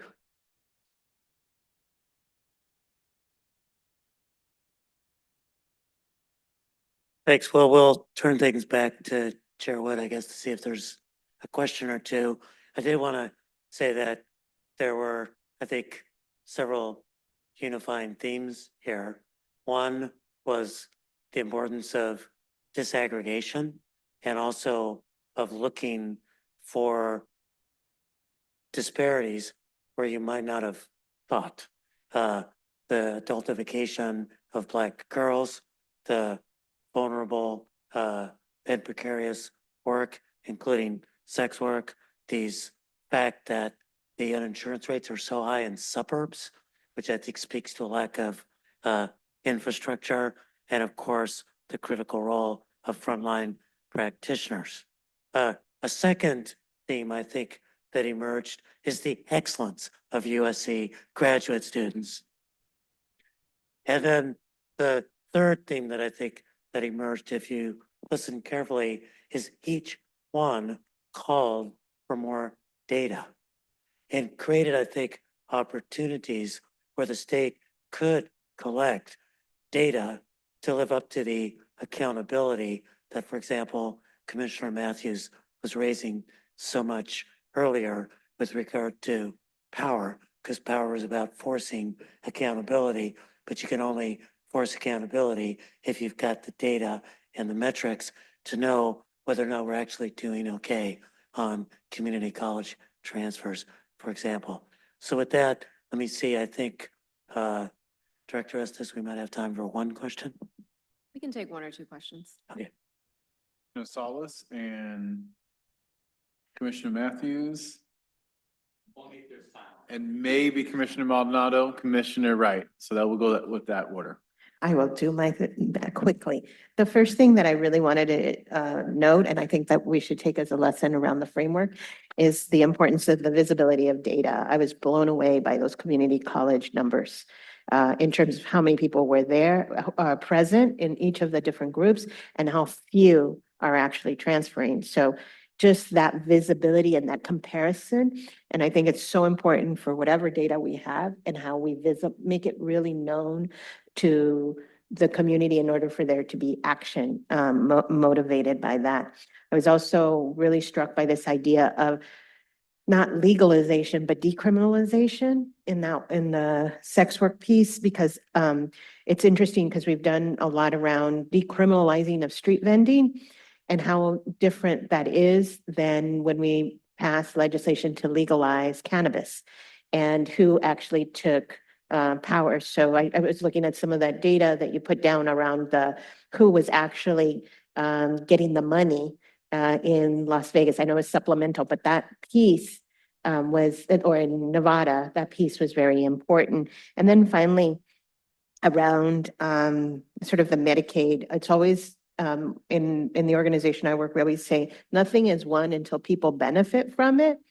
And so how important the enrollment and how important the piece of actually delivering the win is in order to reduce this. So just really want to thank you, all four of you. What an incredible and impressive presentations by research women. I really am. Thank you. Yeah, I just wanted to echo, excellent job. Give yourselves a round of applause. That was absolutely fantastic. Is anyone looking for a job? No. Fantastic. No, Dr. Pastor, he brought up a good point. Sometimes it's about knowing where to look and interrogate and ask questions and compile data. How'd you come up with your topics? Say something quickly. So myself, I actually, before I got into my PhD program, I wanted to become a community college counselor. And so I got the experience firsthand working with Black and Brown students at community colleges and seeing how basically being pushed out and like not being able to access counseling services. So that brought me to like what I hope will become my dissertation on how we can better support Black and Brown students. My master's thesis is about like how controlling images impact Black women in different like realms of their lives. So I was in a deep dive of how different images impact Black women, and I found out how adultification bias is influenced by controlling images and how that impacts the criminalization of them in schools. Before I started my doctoral studies, I was a research coordinator for an NIH-funded study on self-defense for trans women. And what we heard over and over from these folks was that you can give us the tools to defend ourselves, but our bodies are still being criminalized in public spaces. And sex work seems like a key method through which that's happening. I was the recipient of Medicaid and it changed my life for the better, but my undocumented parents did not qualify. So I saw those disparities firsthand and lived it. And I want to make sure that nobody's being left behind in these conversations because we do not bring up race in health policy topics. So I want to be that person. Thank you so much. So I wanted to point out one other theme because I suspected this. Most of the work that I have done in my life has been driven by traumas that I've experienced. And so it just reiterates the value of lived experience when we're quote unquote looking for solutions to inequities and disparities across society. Thank you. Thank you. And I actually thought, I was really glad what everybody said. I was glad what Clara said because I thought you were just going to say, I'm a nerd and I love maps. So, which I think is another part of your personality. So echo everyone, amazing. I have a question for the incoming Dr. Hotchkiss and the incoming Dr. Patterson. For the incoming Dr. Hotchkiss, I would want to know, are there any correlations between race and income that were on your second slide? And it's only because I'm thinking about the very narrow fine line that we have to walk as commissioners in making this framework around race, but to make the recommendations for policy and investments not around race. So is there a way for me to step back from your slide? Was there any correlations you found between those racial indicators and income or other non-racial factors? That's a good question, but I know that those who have a low income have faced barriers to employment and are experiencing homelessness are overrepresented. So I would guess, yes. Yeah, okay, got it. Thank you. Yeah, thank And then to incoming Dr. Patterson, I noticed that, you know, your presentation is very much around attitudes and how people stereotype and see other communities. But I really loved your slide that showed the United States map. And I found that you had some of the darkest areas in places that I know to be Black meccas. And I think I saw Washington, D.C. had one of the highest, darkest areas. And so much of its leadership there, the people who run the schools down to the counselors.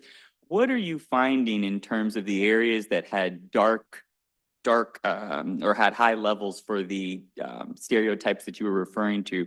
What did you find is the reason or other underlying reasons that it showed up in predominantly Black communities, Black areas?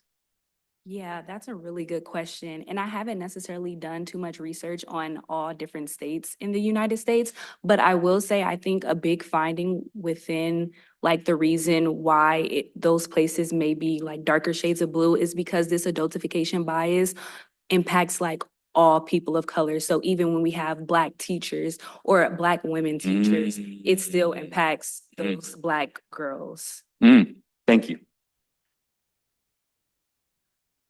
That, by the way, is a very deep point, that the attitudes of white supremacy and the structures often get embedded in folks of color as well, because when you swim in this sea, you will be impacted by the water.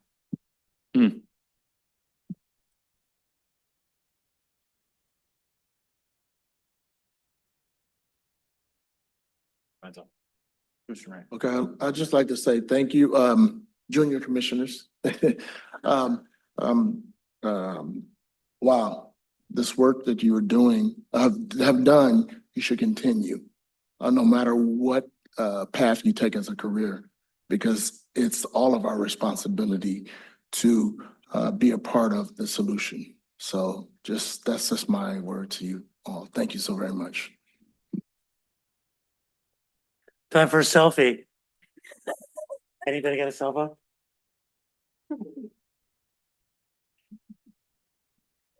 And as they're taking their selfie, We we're going to want go the world ahead to and stand invite still while we do the asset analysis folks to come towards the front and we can get these presentation slides loaded. We're going to try to whip through these pretty quickly. I know folks have been longing for a break, but we'll get there. We want to make sure that we have, ensure the well-being of our panelists who are presenting today and getting them on the road sooner rather than later. So if Dr. So, Learman. Right before she starts, I wanted to say two things. One, love what's happening at USC. That's pretty awesome. Y'all are amazing. Two, because we are going to be foregoing the break, if a panelist has a reason, private call, biological, whatever you need to do, you need to step out, feel free to do so. Just do so as quickly as you can. But want to make sure that folks know you need to, you can do that. Please continue. Thank you so much. And I know you all have really been, it's been hours, and that's a hard act to follow also. But I really appreciate it. I'm really excited to present the initial results of the asset analysis. So there's a ton of data in this data set, and I think we are just getting a sense of all of the insights that we can pull out of it. So what I'll do today is give you a sort of high level overview of what we found. And I think over the coming months, we'll be able to dig in a little bit more, and I'll point out the places where there's still analysis yet to be done. I also want to thank my team at the Possibility Lab and of course the folks at State of Equity. This was very much an effort, not only of our combined teams, but Larissa and her staff and all of the staff across California who gave time to answer this survey and to give us some information. Next slide, please. So I think obviously you all don't need background on the executive order, but I think one of the things that we wanted to point out was this sort of focus on methodologies, tools, and practices, and then processes for using data. And I think it's really like a phenomenal way of setting the agenda for others to use data, that you all are really taking data seriously. And both those presentations and the desire to have the asset analysis, I think is just such a great model for the expectations we should be setting for all of the work that we're doing. Next slide, please. So the asset analysis really was a project that we partnered on in order to do this both statewide survey, and then we paired it with key informant interviews with representatives of select state entities to dig in a little more to some of the topics that we discussed in the survey. And we're really hoping that these findings can be useful to you all. So as you look through, I know that these slides have been shared with you. As you look through some of the questions, if there are ways we can break out these data or present these data that would make them more actionable for you all, please don't hesitate to reach out. We really want this to be useful to you in every possible way. Next slide, please. So a quick overview on the survey. The survey was in the field for about 5 weeks. It was distributed via email on the Qualtrics platform. It went out to about 150 entities. We asked for one response within each entity, but some groups put together teams to answer the survey because we expected that different people would have different kinds of information. So we did suggest that people sort of took this team approach, but we got one survey back from each entity. We sent out individualized survey links so that we know who responded, and that allows us to look at sort of the types of agencies that were more likely to respond and account for some of the non-response bias, which I'll talk about in a little. We did send reminders out in weeks 2 and 4 and a final one before the survey closed. Next slide, please. There were a variety of objectives of the survey. We spent a lot of time thinking about all of the different questions we could have asked and really tried to focus on 6 key themes. Equity infrastructure, so the steps they had taken to designate specific staffs related to equity or to have communities of practice, really sort of building out institutional architecture to do equity work. Community and external engagement, the degree to which people were engaging in different kinds of activities related to the community that they represented or that they were attempting to serve. Data research and quality improvement, what kind of data are being collected and how are they being used for decision-making and evaluation. Strategy and planning, the extent to which strategic plans specifically call out equity and in what ways were they tracking that budget equity, where and how this was considered in budget allocations, and then just generally opportunities and lessons learned. So we did include a number of open-ended questions so that people could tell us what we hadn't asked. Next slide, please. About 52 entities responded to the survey. That's about a third response rate. We can talk about response rates. Happy to talk at length about survey response. For an email survey, even a targeted one, this is actually a pretty good response rate. These are really busy people. And as you all know, our best sense is that it overrepresented respondents who had participated in race and equity activities, particularly C-Corps. So our expectation is that this is obviously not a representative sample of departments and agencies, but because we got 52, we do see a really wide cross-section of responses. We get responses from kind of public-facing and non-public-facing departments and agencies. We get responses from big and small agencies across a wide variety of policy domains. So I think the data are really useful in that respect. And of course, I would love to see, because no professor should leave this podium without calling for more data collection. I would love to see this be a regular feature of kind of data collection in the state. Next survey, please. Oh, next survey. Meridian. So as I mentioned, each entity was asked to designate a team, and they were asked to bring to the table the staff they thought that were best positioned to answer all of these questions. We made the suggestion of, folks in the executive team, if they had a specified equity officer, any program or policy staff who worked on equity, any resources or admin personnel who were involved in hiring and training, particularly around equity, and any legal that they wanted to bring to the table so that they could talk about policies and procedures. We did ask people what team compromised the team that filled out the survey, it was pretty substantial, the groups that came to the table to actually talk through. And of course, if we ran the survey again, I would then want to ask them, did coming together to answer the survey actually help you engage in conversations around data equity, which I think is a feature of this kind of group survey taking. Next slide, please. So I'll start by just giving you a really brief overview of the sort of focus areas and goals and disparities. Again, just the data that I'm showing you is very high level. And so if there are particular questions that are of interest, please do let me know. Next slide, please. So one of the broad questions we asked at the beginning was, in which of the following areas would you say your organization has integrated a focus on racial equity? We provided a whole bunch of options, and what you see is that most organizations are actually reporting that they do some type of focus on racial equity. Are in workforce programs, particularly strategic planning and community engagement, racial equity is at least a consideration. And that in particular, these categories seem to have the highest rates of sort of focus on equity. Some areas were much lower, and I'll get to those later. Next slide, please. When we ask more specifically, sort of what programs or area of focus are the priorities related to specific racial inequities or disparities, we actually got a really broad array. Some of them were focused on internal facing activities, sort of internal training of their own staff. Some of them were very external facing, like expanding their community engagement. The highest ones were tribal relations, equity infrastructure, which is something that we dug into in the survey later, hiring practices, and language access. Next slide, please. When we asked about how organizations were trying to identify racial disparities, we actually got a wide range of activities. The highest was analyzing their own program administrative data. So the data that they were collecting around process and policy. Some were also looking at publicly available data. And some were actually engaging with community members in order to understand disparity, which was I was surprised actually at how high that number was, and would love to know more, I think, in future data collection about what kinds of community engagement people are doing, although we do have some questions that get at that. Next slide, please. But there's a real opportunity here, I think.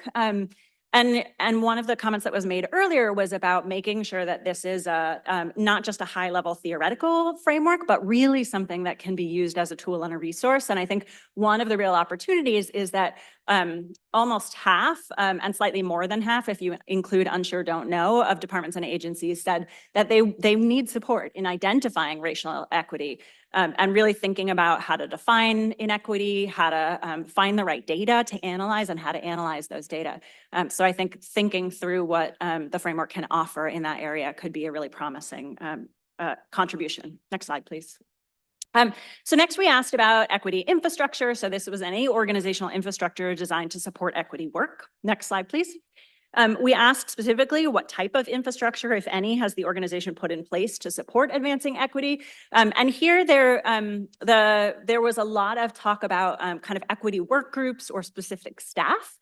This was sometimes an equity officer who was sort of formally charged with this work, but sometimes it was folks who had a focus on equity within their broader scope of responsibility. About half had an officer unit focused on equity work, and about the same an equity team at the staff level. Next slide, please. In addition, we asked what the focus of any community of practice or work group related to racial equity, since having a community of practice was one of the things that people responded quite commonly. Just as a reminder, about a third said that they had a community of practice of some kind. And the most common focus of these sort of community of practice or works groups were strategy and planning. So really trying to think about sort of where racial equity fit at a higher level. And then the next most common was community and external engagement. And then thinking about things like data and research, which came in a little lower. Next slide. We also asked if organizations had a specific racial equity plan, and about 58% said that they do have some kind of racial equity plan. Obviously, that leaves a significant number of departments and agencies that don't have a racial equity plan. We also asked them to upload a racial equity plan if they had one. So we have for half of those so for those who said they had a racial equity plan, almost all of them shared their racial equity plan. So we're now going through all of those plans to have a sense of what they're addressing and how they're addressing it and whether they're citing any data and what kinds of best practices or resources we could pull out of those that could be part of a framework for really making these other sort of 42% who maybe don't have racial equity plans now. How do we help guide them and what one of those might look like? Next slide, please. Finally, training and technical assistance. Next slide, please. We asked if the organization had taken any steps to encourage staff involvement, and almost all of them said yes. Fewer said that they actually have equity infrastructure in place. So I'm not sure exactly what encouragement means if the sort of organizational infrastructure isn't there to then support that kind of work. But it's at least a good sign that many of these organizations are saying that they are doing some kind of active encouragement or at least having conversation around equity. Next slide, please. We asked some questions about what kind of community and external engagement these entities were currently engaged in. Next slide. And here we based the response options on the sort of typical what level of community engagement are you in? And we were really pleased to see that actually many report that they're actively collaborating, not just consulting and informing. And so you see 65% say that they actually ensure that community has the capacity to play a leadership role in some way. And so again, sort of thinking about what that looks like on the ground and how we might learn something about what's being successful in that area. Next slide, please. We asked about how organizations are currently distributing information for how to engage with the agency. I know you all just had what sounds like a really productive conversation on plain language. This is something we've been thinking about a lot. And I think, you know, the fact that having an organization's website was the top suggests a more passive way of distributing information. I'd also be really curious, and one of the things we've started to do is go through some of these websites to see how accessible they are and whether they make explicit mention of diversity and equity, racial equity in particular. So thinking about what kind of messaging is happening. But about 75% said they're also holding public meetings and was very pleased to see that about half say they work through trusted messengers, which are often community-based organizations. Next slide, please. We did ask some questions around data and quality improvement, and here we got pretty mixed results. Next slide, please. So we asked, what are the top 3 ways that you use data to inform your efforts to advance equity? And the highest response rate was applying data to organizational decisions, but that was about 65%, suggesting that you know, a hefty 1/3 are not actually using data to inform equity-related decisions. And then for use in program evaluation, about the same, about 63%. Next slide, please.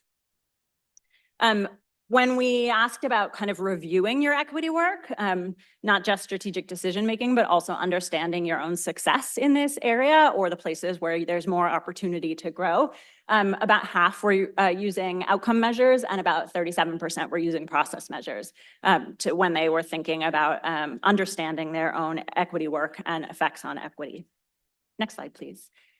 Finally, strategy, planning, and initiatives. So organizational planning and initiatives, including kind of relevant tools. Next slide, please. We asked about hiring practices. Here, there's a huge research literature. And diverse hiring panels makes a difference, but lots of other features like anonymous hiring practices that are kind of important pieces of the conversation. And so there is lots of opportunity here also to lay out a framework for what we know about how to do diverse hiring, targeted outreach to diverse communities, sort of, again, thinking about how people are communicating what their agency does and attracting people to that kind of agency work. Next slide, please. Budget equity, we asked about sort of how inequities are considered when there's requests for resources or the distribution of resources where there's discretionary budget. And what we found is that actually and I think this actually is where we see the most opportunity for a framework. Huge numbers of like, we don't know what we do, right? We don't actually know if equity is being considered in our budget. And about 37% that say they don't use any promising practices or training or resources specifically around budget equity.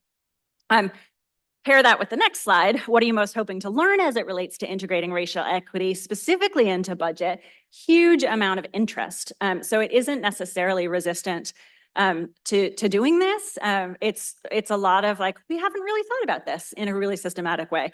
And so I think there is, again, a real opportunity here to build out this muscle and to think about how it can be systematically encouraged within the budget process. Opportunities and successes. So I've talked about a number of what I think are opportunities that show up in these data. But we did ask specifically, and again, happy to share a more detailed breakdown of the responses to this question. This was an open-ended question. How can the racial equity framework best support your organization's equity work? We got a huge number of suggestions, creating processes for collecting and analyzing data, which I've already mentioned, specifically interest in like concrete tools and resources that can be implemented within departments and agencies. And again, sort of help monitoring progress and really thinking about the use of data and data collection. So I'm going to turn it over to State of Equity to talk a little bit about their qualitative interviews, which were structured around the same sets of questions and allowed us to really get a qualitative sense of what kinds of assets could be shared that are already being used and developed within departments and agencies. And I think we can learn a lot from what's going on already. Thank you. Hi, commissioners. Thanks for having me and us. I'm Holly Nickel. I'm a racial equity strategist with the State of Equity. I'm not an academic. I'm actually a racial equity practitioner, and I've worked in the state government in Michigan, actually. And so I really, really enjoyed talking to all these people who have kind of put on a racial equity practitioner hat. So I did 24 interviews, and those interviews ran over 5 weeks, ending November 27th. Interviewees included executives of agencies, boards, departments, and offices, dedicated personnel, so like equity personnel, or others dedicated to just answering the call to interview. Also past participants of the Capital Collaborative on Race and Equity, and then others active in equity work. We sent a reminder out, go back please. We sent a reminder out and people rescheduled and canceled as needed. Next slide. Interviews were conducted together, qualitative information, of course. We asked interviewees about the racial equity goals of the organization and the implementation of racial equity plans to meet racial equity goals in the organization. We asked questions similarly to the survey topics. These questions were pertaining to best practices in equity infrastructure, community and stakeholder engagement, data research and quality improvement, strategy planning and initiatives, and budget equity. We asked them to highlight resources, methodology, tools, and infrastructure they have used or developed to carry out the racial equity work, asked them to recount successes, lessons learned, and opportunities for advancement of racial equity. And we wanted to know about what they would like to see in terms of equity and what they would like to see in terms of a racial equity framework to support equity moving forward. And finally, we also asked the interviewees to tell us about the technical assistance, coaching tools, resources that would be needed to carry out racial equity work and their goals. So before jumping into these initial findings of the interview, I want to convey to the commission that there are so many people in government, state government specifically, that have spent their time and energy to capacitate themselves and each other around racial equity and government's role. They've spent their time and energy on figuring out how to advance racial equity, and are people on your side, and just like you, want to create or have created a framework that doesn't just sit on the shelf, but that is useful and addresses some of their needs. So there's a huge hope that the framework and recommendations that come out of the creation of the framework will be beneficial and usher in a more permissive and encouraging stance for racial equity work to happen in their units of government. Next slide. This slide boils down the basics of what I found during interviews about readiness, progress, resources, and public accessibility of racial equity work in their organizations. Responses really indicated a wide variation in readiness, progress, resources, and public-facing documents. And that was uncovered also by the survey.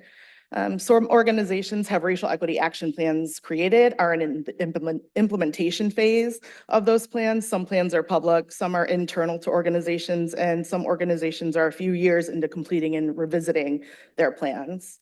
Others have included equity into their strategic plans in response to the governor's executive order N1622.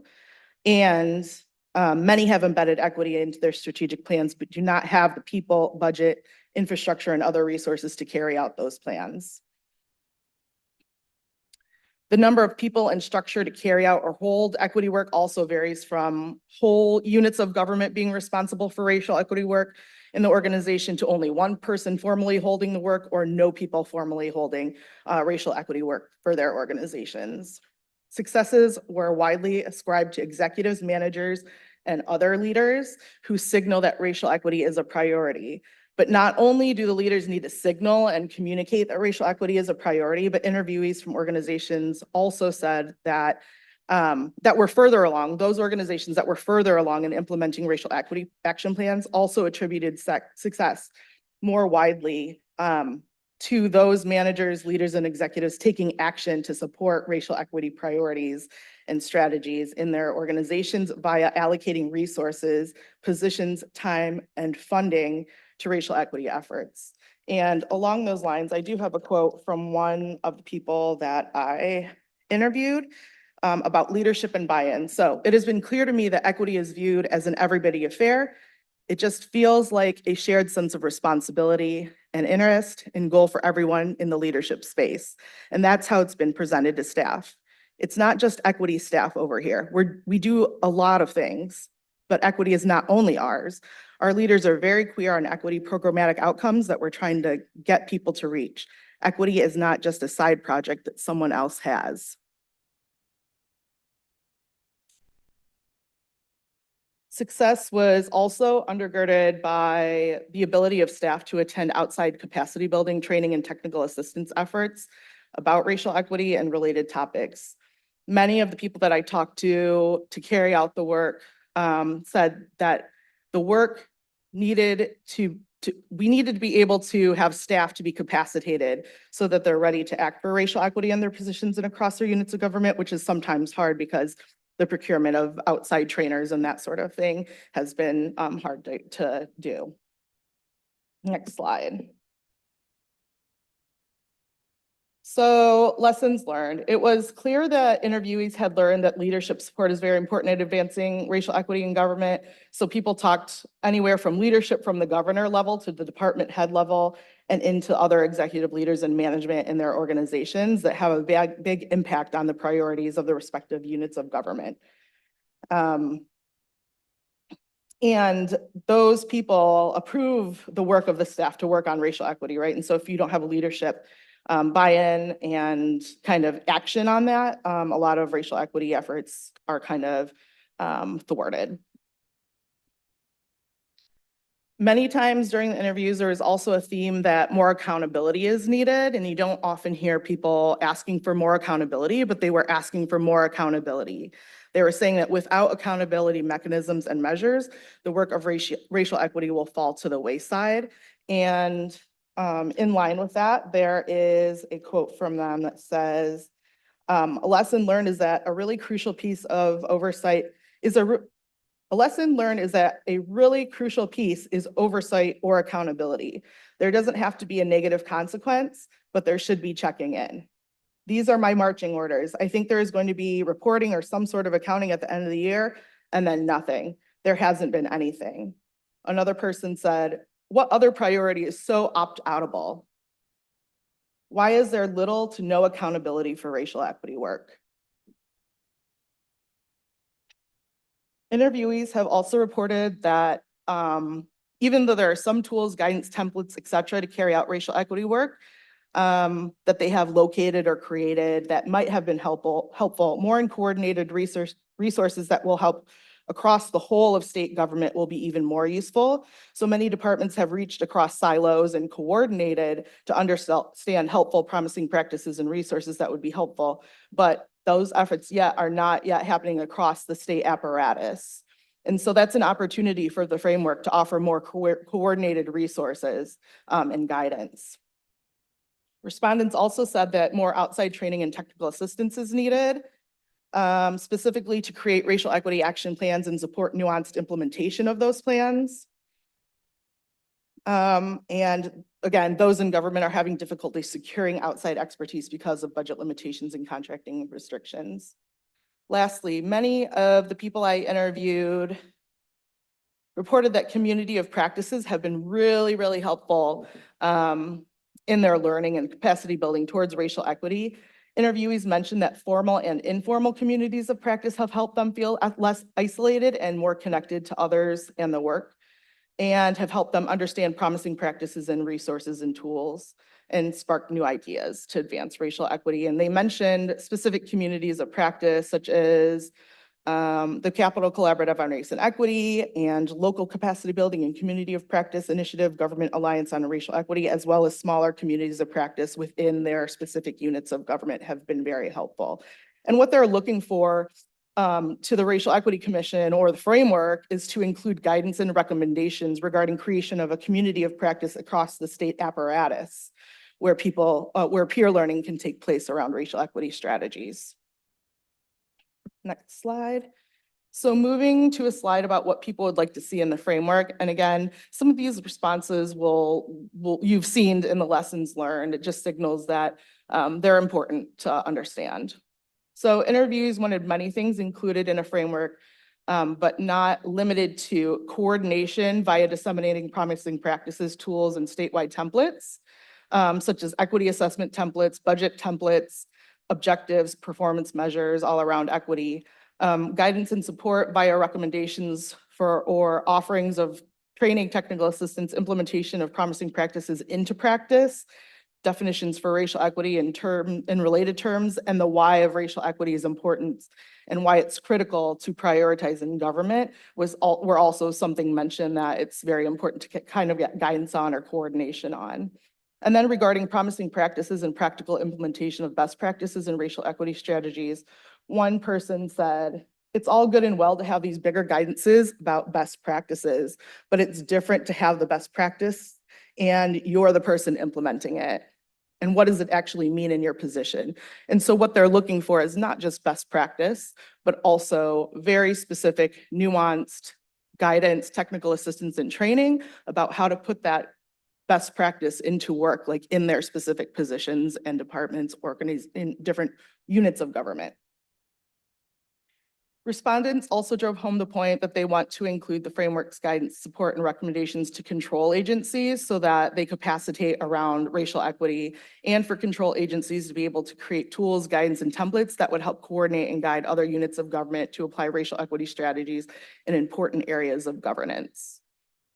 And lastly, accountability again. Interviewees wanted the framework to lay out a clear plan for accountability across the state apparatus for racial equity, and also help organizations or units of government to understand and create their own objectives and accountability measures. Next slide. I think this is you. Oh, this isn't me. I'm so happy to just wrap up. I think there were lots of common themes that emerged that have all been mentioned. The big things are just like really sort of concrete and specific actions that can be taken by departments and agencies, coordination across the state on those templates, accountability, and then sort of lots of opportunity for people to engage in conversation on this work together. Next slide, please.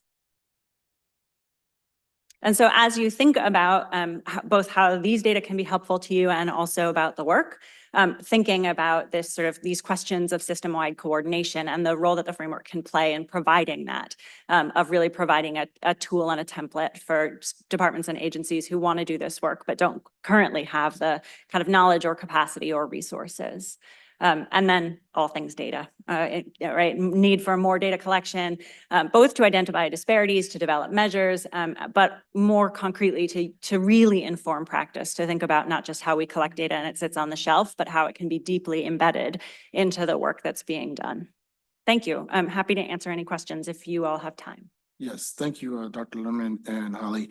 Is there any questions for Dr. Lerman specifically? Gabe, Commissioner Gabe. Yeah, thank you. That was a great presentation. The only thing that I didn't see that I would be really interested in knowing about is, were the agencies trying to solve any practical problems with their racial equity investments? What were those problems? Very practical, non-racial problems that they were trying to solve with a racial equity investment? And then were there any outcomes? And I would love to hear some more anecdotal data and interviews about their outcomes. And I did see on the last presentation, I don't remember which slide it was, but the last 3 points on your slide highlighted training. There was a mechanism around contracting, and I thought we were getting into it there. So I would love to see more fleshed out and more insights on some of the practical problems they were trying to solve and how those racial equity investments resulted in the solving of those practical problems. Yeah, no, it's a super interesting question. And I think there are a couple of parts to your question. And I'll definitely turn it over so that you can talk a little bit about where this comes up in the interviews. But I think there's a relationship, a sort of cyclical relationship between the capacity and the rules and the ability to do equity work. And I think sometimes some of the coordination comes from these sort of communities of practice. So there's a sort of positive effect of creating the communities of practice, because in addition to focusing on equity work, they start to talk about these deeper structural things that keep them from being able to do some of this work. And so they come up with sort of solutions that can be transferred from one department and agency. And I think we see this in things like the Strategic Growth Council, where there's a whole bunch of departments and agencies that actually have a formal relationship with each other through the council, and they're able to engage in conversations both about equity, not just within their department, but across their departments. And so really thinking about the sort of structural ways that they can increase that. I think particularly for the sort of public facing organizations, the biggest thing was sort of how do they improve their service delivery? And I think racial equity for many of those organizations is so deeply tied into their core mission. And so thinking about equity as a way of just doing better across the state, and making sure that they're advancing their core mission, and that the only way to do that is by understanding equity and doing better on racial equity in particular, because that's where the real gaps are. But if I may add too, when I'm thinking of, practical problems and solutions, I would love to hear, if I could make it up, I'd love to hear something like, the Department of Transportation was unable to find an adequate number of people to build this railroad. When they invested their racial equity framework, 10 new vendors to build this railroad were identified. Through the racial equity investments, we have been able to increase production on transportation by 30%. That's the sort of logic value proposition that I know I'm personally going to need to make the case, particularly to antagonistic perspectives of racial equity investments. How do we talk about it in a way that shows it as a solution to very practical, tangible things that the state is doing? Yeah, thank you. No, and I think we have some good examples of that. I think one of them is the Labor and Workforce Development Project on COVID workforce health and safety. So this was a project that came out of COVID where they worked really intentionally with community organizations as trusted messengers, and they were able to really get health and safety information out there. They used the same model for vaccine uptake and for census counts, and that's like a success story of racial equity that I really love, because it's also like this real power sharing, right? It was grants from the state to these organizations, and then really giving them the flexibility to do what was needed in order to best serve the populations that they had the most understanding of. And so I think there are these sort of incredible models out there that we're documenting that have exactly the value proposition you're talking about. Thank you, Amy. I had a quick question too, sorry. So thank you, Commissioner Maldonado, for speaking to the service delivery and some of the external outcomes. That's great. Mine is more connected just to some of the internal outcomes. So specifically, do any of the racial equity plans that you've looked at specifically articulate desired outcomes in greater power sharing racially within their organizations? So I know, because I worked in HR for many years, that there are still way too many disparities in every state entity or organization like there were 20 years ago. And so at all levels of the organization, how is that shifting as a result of these racial equity plans? I love the outside stuff, but you don't pass the red face test if you still look the same internally. Yeah, no, thank you. And we did ask a variety of questions around hiring and recruitment.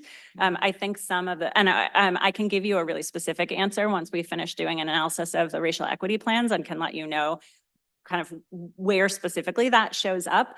I think the broader conversation has to be not just around hiring, but also promotion, right? Because oftentimes we see diversity kind of in the aggregate look great, but what it really means is stratified diversity within an organization where leadership is looks really different from the sort of frontline workers. And I think that like also thinking about how we support people once we hire them and making sure that we're looking at retention rates across racial groups, because that's also a place where we see, right, you can do all of the great recruitment you want, but if you're not really supporting people and creating an environment where people can thrive across sort of diverse groups, then right again, we have this sort of real problem internally. So I will flag that as a specific thing we want to code for in the racial equity plans. Thank you. Commissioner Hedrick? Yeah, I just wanted to call out, I don't know what slide number it was, on the key programs. The number one was tribal relations. I'm encouraged by it for a couple of reasons, but I think what I want to start by is there's an executive order mandating that. Under Governor Brown, there was an executive order that was reaffirmed and strengthened under Newsom, which specifically called out for co-land management and a number of other pieces in that. So I think that's really the call to the commission, is when we have executive orders, when we have laws and policies that direct agencies, they must move accordingly. So as we look down the rest of this list, if there were EOs related to that, there were strong policies in place, we might see movement on those as well. Yeah, I think that's a great point. And as you think about sort of how the implementation of this framework, there's lots of levers for implementation, and really thinking about sort of, again, you can create all these toolkits and make them available to people, but how do you make sure that there's real movement and accountability? And I think, again, sort of thinking about a change management strategy and really how you can get at these kinds of activities. Commissioner Salas? Yeah, so I was really struck by the conversation around the capacity of the workforce to actually do this work. And so to me, it was what came to mind was sort of this idea versus racial equity as a value, but racial equity as a skill that is incentivized in the workplace. And so just to maybe speak a little bit more about that, because I do think, like, for example, at one point in this state, it was asked that you not speak another language other than English, right? And so it was penalized to be bilingual. Now there's an incentive, you're being incentivized sometimes with even equity pay to speak multiple languages. And so to me, I'm just thinking about what you find in terms of what are the incentives to train, to engage, to really learn and then implement in the day-to-day work. Yeah, I think racial equity as a skill could be the cover page of your framework, because I think that's so at the heart of how to make this stuff actually happen. Well, do you want to answer this question about capacity? As someone who trains people in how to do this, I'll just turn it over. Yeah, capacity is a huge thing that people talk about and are looking for. And I think that's partly because it is a skill. You have to learn it. You have to understand the basics for it, right? The foundational things. But then also because, I don't know. So people look for capacity because they don't want to act sometimes, right? And so part of that is, well, let's just learn everything there is to know about it, and then I'll be ready. But the truth is, we're never really ready.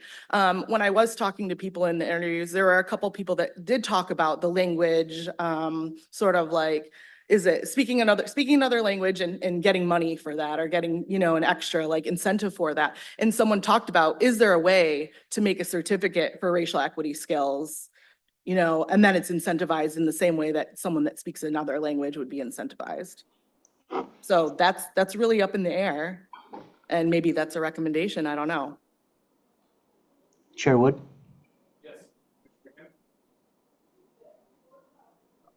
Yes, Commissioner Kim? Oh, thank you. You know, one of the things that would be helpful as a follow-up would be to understand the range of, you know, departments or programs that did respond, and to see if there are some differences in the quality of their response by the size of the institution. So I'm wondering if we could get the list of respondents generally, and if some analysis could be done by size in terms of either staffing levels or budget level, or impact in terms of units of service to community, so on and so forth. The other thing that would be really helpful is, you know, one of the things that's really tough about trying to dig in here is, on one hand, people are doing extraordinary work and people need to be acknowledged and put a positive spin on that work. But where can we pull in where the challenges still exist, and really kind of put that front and center? Because that's really our job as a commission, is not just to kind of only applaud good things, but also to dig into challenges. And so I am wondering about, given the base of data that you have collected, are there case studies that you guys can dig more into about particularly challenging areas where not only are we pulling in from the interviews from people inside these departments or institutions, but also potentially getting the vantage point of advocates who are on the outside of these institutes, so that we can get more of a 360 view of what these challenges and opportunities might look like. Yeah, thank you. I mean, on the first point, we are currently in the process of merging in some administrative data so we can do a non-response assessment and just figure out whether there's something systematically different between those who answered and those who didn't. And certainly we'll report that out when we let you know kind of what the rest of the data look like. And then on the second piece, I think that's a brilliant idea. I mean, even thinking about the community engagement, where you know, a lot of departments and agencies report that they're really doing power sharing with community. It'd be really interesting to see where on that spectrum the public thinks most of those departments and agencies are, and whether that's how it's being experienced by folks on the ground. And I know that you're engaging in all kinds of conversations around the state with community, and so have started that process of really getting a sense. We're going to go to Executive Director Estes and then transition on to the next section of our agenda. Yeah, and just to acknowledge that this is just a set of initial findings. There's so much more data that has been collected and that will be analyzed and shared. And we are exploring how to best share that information with you all. We are having to be mindful of the research protections that we did put in place in order to actually do the survey and to do the key informant interviews. And so we may not be able to provide a list of who actually participated. We may be able to have some analysis done about some characteristics, but we have to be really mindful to not expose those that did participate to risk of being identified because of identifying factors in the data. So I do want to acknowledge that. And in terms of looking at, you know, really get the 360 of experiences, I think that's something that we can consider. I also have to be mindful of our staffing capacity and our funding capacity behind something like that. So I think that is something that we can think of and look at, but it may not be for a today. It may be for a next year, or not 2020, not 2025, like 2026. All right, now I believe we'll go to public comment on this item. Augustine, do we have any public comment? Chairwood, there are no virtual or in-person people listed for this public comment. Okay, in that case, we're gonna go ahead and take a 5-minute break. I know no one wants to hit 5 minutes. And I just want to note that in terms of our timeline, we're right now scheduled to finish the next item at 4:25 and be an adjournment around 4:30. And by the time we come back and get settled, it'll probably be just right before 4 o'clock. And so just want to say, come right back. Thank you.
Okay.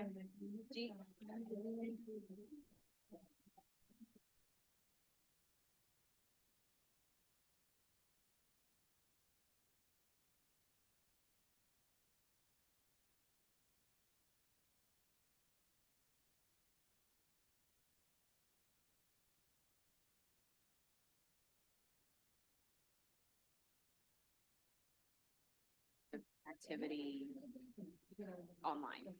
We'll figure that. That's a January 2nd or 3rd probably. Okay, we're gonna go ahead and pull the commission back together. So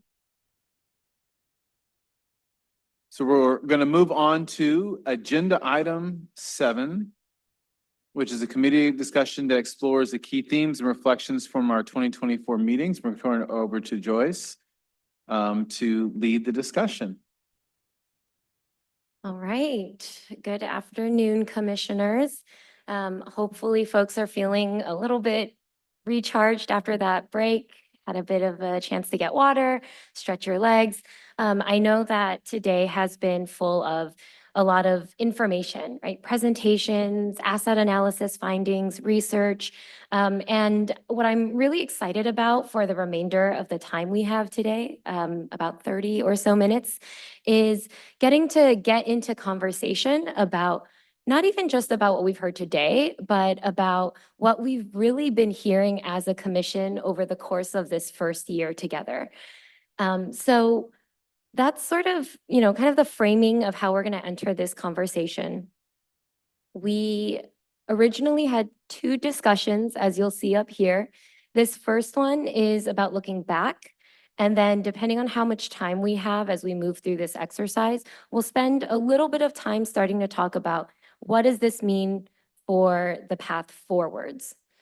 And I do want to emphasize, this is sort of coming at a really pivotal point in the commission's work because if we think back to this time last year, the commission had yet to have its first public meeting, right? And so since January, this body has been having conversations through community meet and greets, setting up committees, listening to panels and experts and researchers, and just getting to hear a number of different perspectives on the work that's being done in different contexts. And now, as we look to December 1st, 2025, and the framework development, I know folks are thinking a lot about where do we go next year to translate some of that information in our heads and put that into a framework, right? So we've spent some time or set aside some time today for us to kind of explore those ideas and at least start to see what's surfacing for all of us. So we're just going to get into this first activity. This is looking back. I will set this up, and this is for commissioners and members of the public who are joining us today to participate. So I'll set up guidance for our commissioners first, and then as they're working on things in a little bit, I'll turn to folks who are following along on this meeting. So commissioners, in front of you, you should have a set of sticky notes. And the key question that I want to pose to this group is, what key ideas did you hear in each of our framework focus areas? And focus areas being the ones that are identified within our bylaws. We have some committees formed around them. So the ones we have listed up here are budget equity, community engagement, data, implementation and technical assistance. And I know this doesn't cover all the work that the commission is doing around framework development and fundraising and a bunch of stuff. So there's also an other/parking lot kind of category in case something else is really jumping top of mind. As you all brainstorm, I will start a timer. I would encourage folks to put one idea per sticky note and to aim for about 2 to 3 ideas per category. And then for the sake of time, moving on. And if at the end of the 2 minutes that I set aside for this, there's still more time, you can go back and add to the other categories. But we want to make sure we're sort of hitting across all of them.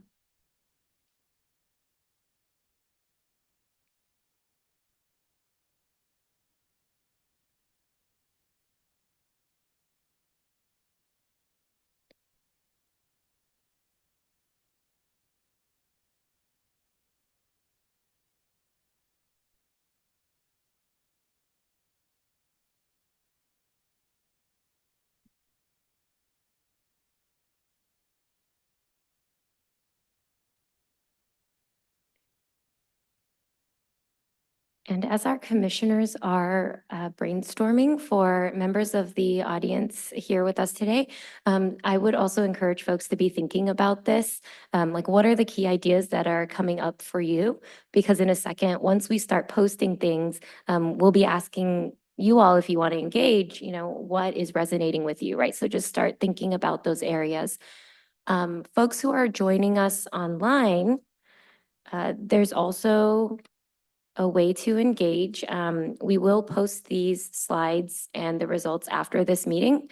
But if you want to start thinking about these and eventually send your thoughts to the Racial Equity Commission inbox, you can do that at racialequitycommission@opr.ca.gov.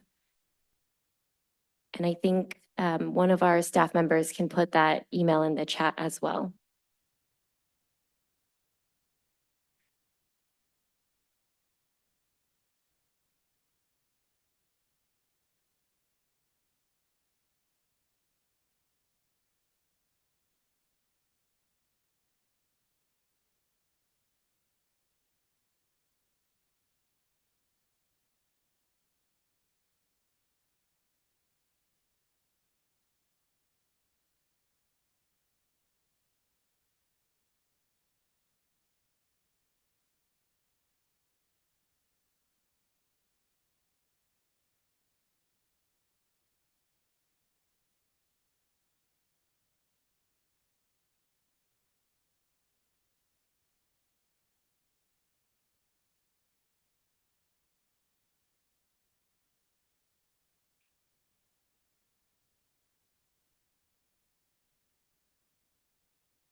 I know there's a lot to think back on over this past year. I see people flipping through like documents and reference materials today. I think some related to this question, these ideas can, be where are the big gaps that we're seeing currently unaddressed, right? That we've heard time and time again. Where are there promising solutions that we might already be hearing about? Any of the main takeaways from each of these focus areas?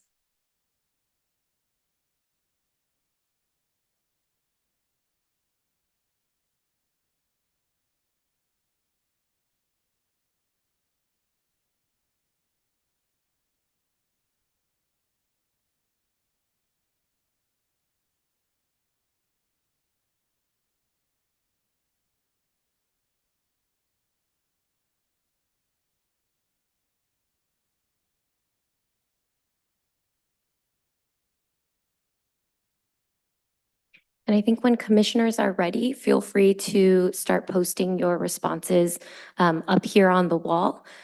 We have our camera set up so that, hopefully it'll be a small view on Zoom. Again, we'll sort of post the results after this. But in terms of, remaining on camera and being compliant with our requirements, commissioners can feel free to sort of walk around the room.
Yep. So for folks who are watching online, what you all are seeing in this camera view is on this side of the room, we have chart paper set up, one for each category that you're seeing on the slides. And so commissioners, when you're ready, feel free to bring your stickies over and then just start posting them. And then we'll go into this next phase of the activity.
All right, I think most folks have started to post theirs. If you haven't, in the interest of time, we'll just ask that you wrap up that final thought and make sure your stickies are posted up there.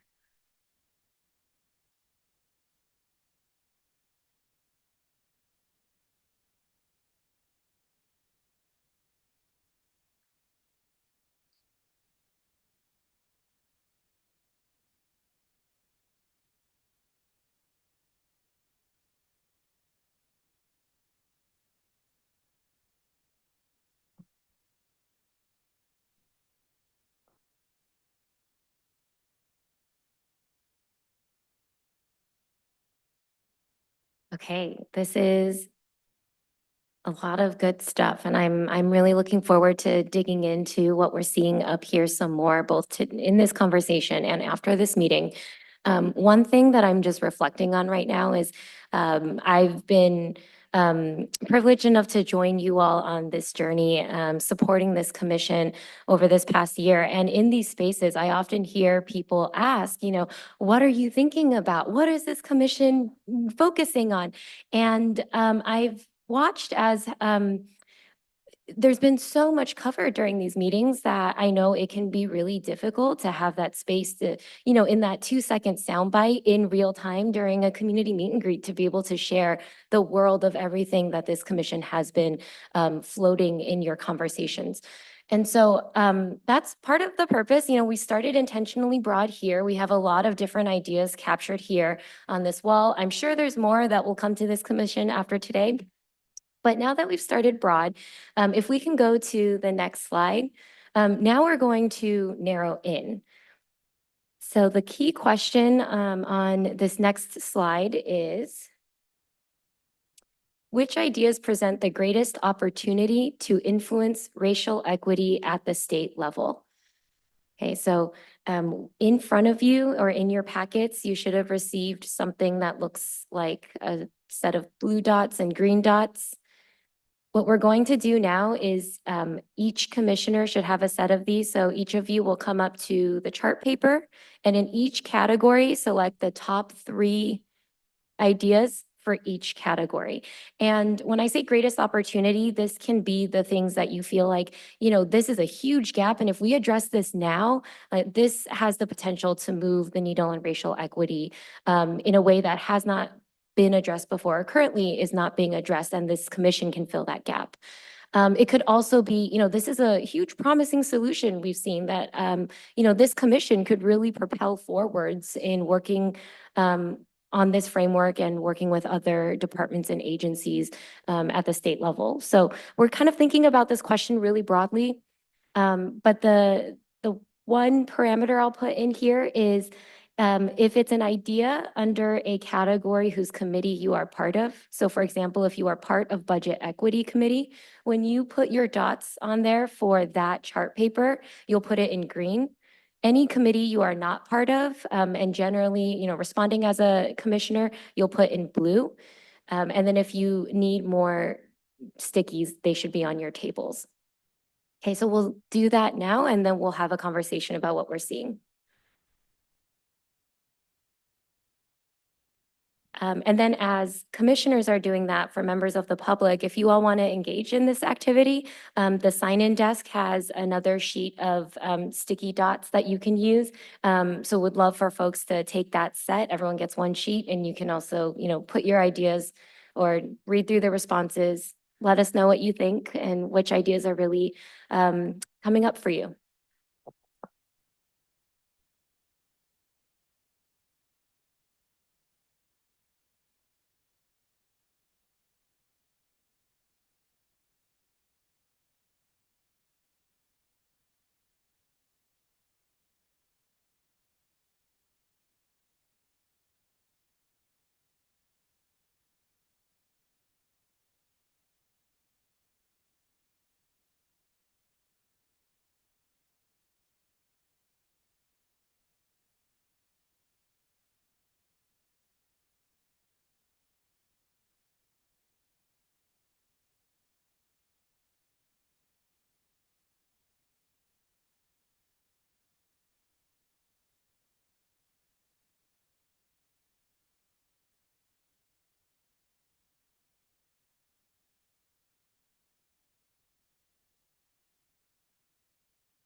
All right, I know there's a lot to read through and digest, and we will continue to like dig into this some more. So if you've posted your dots, I'm going to ask folks to start taking a step back.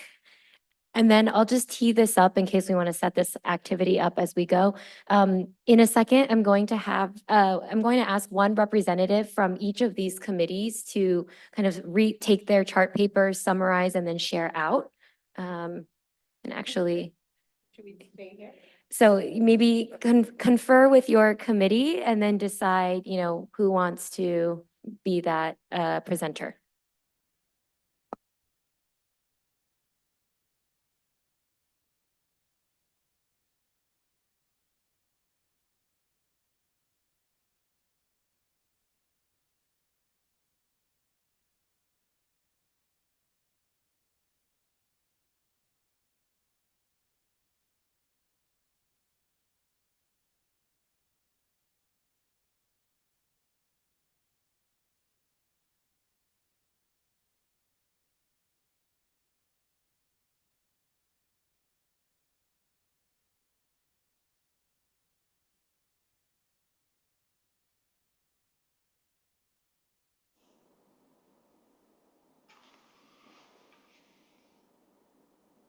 Hey, folks, is it possible to get someone else from implementation and technical assistance to present?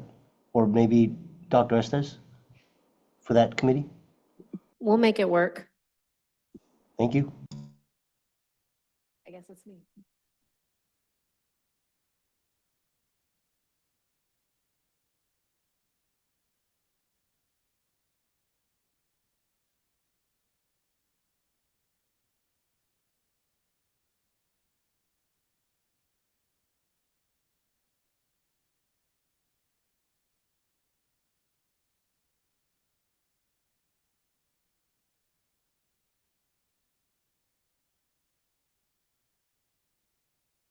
All right, I know it's really hard. Submit your final dots. They'll still be posted after this meeting if people don't have to rush out of here, so folks can continue to take a look. But if you haven't posted your dots, make sure you do so. And if you have, then just make sure that one person from each committee is prepared to share out on the responses they're seeing.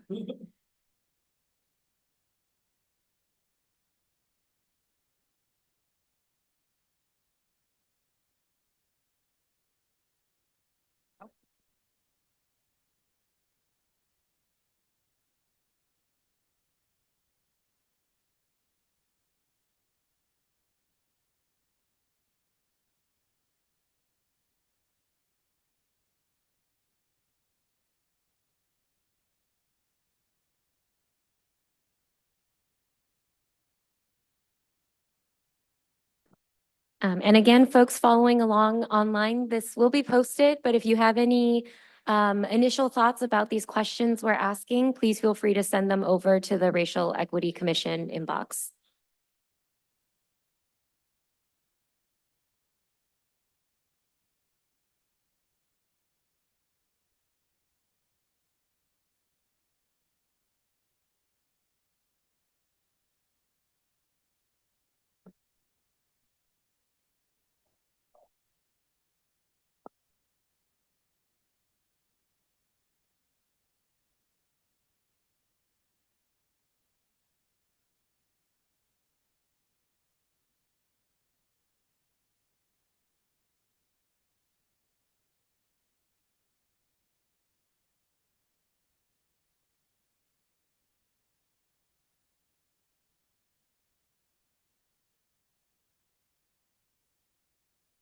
All right.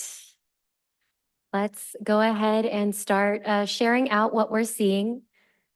So we have a few minutes left of this meeting, and then I know folks have to catch flights and get on the road. So I'm trying to wrap this up for us. We're going to start with budget equity.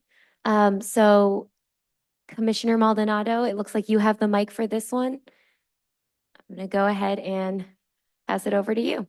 Testing, can you hear me? Okay, great. So the two words that I see the most on here are accountability and outcomes. And specifically, the accountability needs to be in the outcomes that we're seeking. So that's one here. And that one had a lot from both commissioners that were a part of the committee, not a part of the committee, and we have staff who also highlighted that. This was not only seen in budget equity, but I saw it across the other boards as well, was this idea of a carrot and a stick. So both creating an incentive structure for agencies and departments to want to get involved in racial equity work, but then also a stick that talks about accountability, reprimand, or some sort of correction of some sort. Budget equity tool that can be used specifically by each agency that correlates to not only the outcomes that they are trying to achieve, but the specific underserved communities that they are impacting. And that this, and I'm going to assume what this one meant, but decision-making authority over the use of resources, money in the consumer's control. So actually, I would think that means is a practical hands-on impact that people in the community have on the outcomes of this framework. Yeah, that's a good summary right there.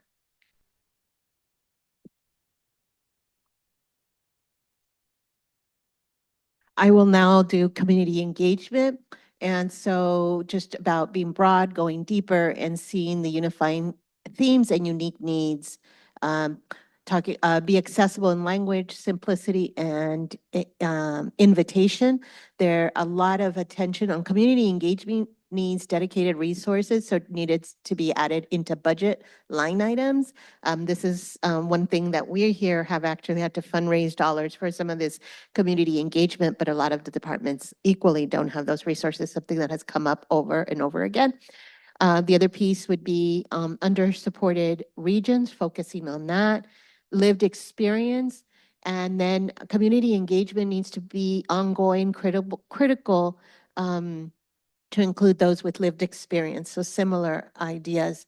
Financial incentives for community participation, and much focus also on tribal engagement.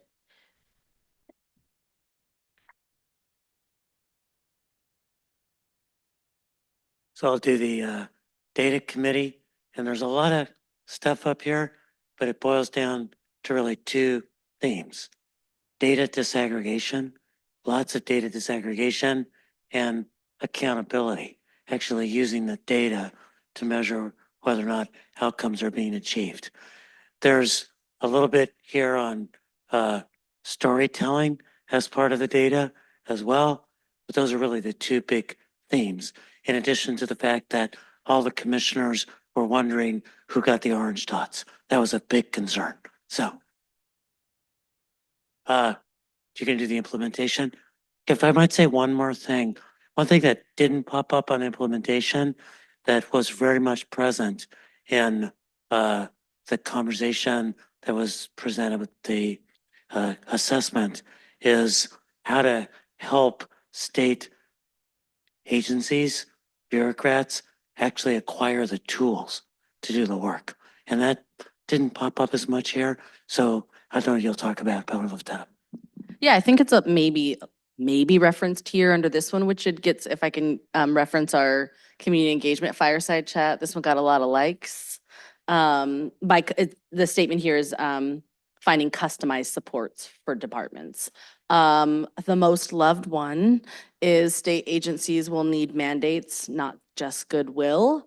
And then TA provided by experts from Black, Brown, Native communities. Share power by intentionally incorporating community partners. So this comes up a few times, as well as accountability.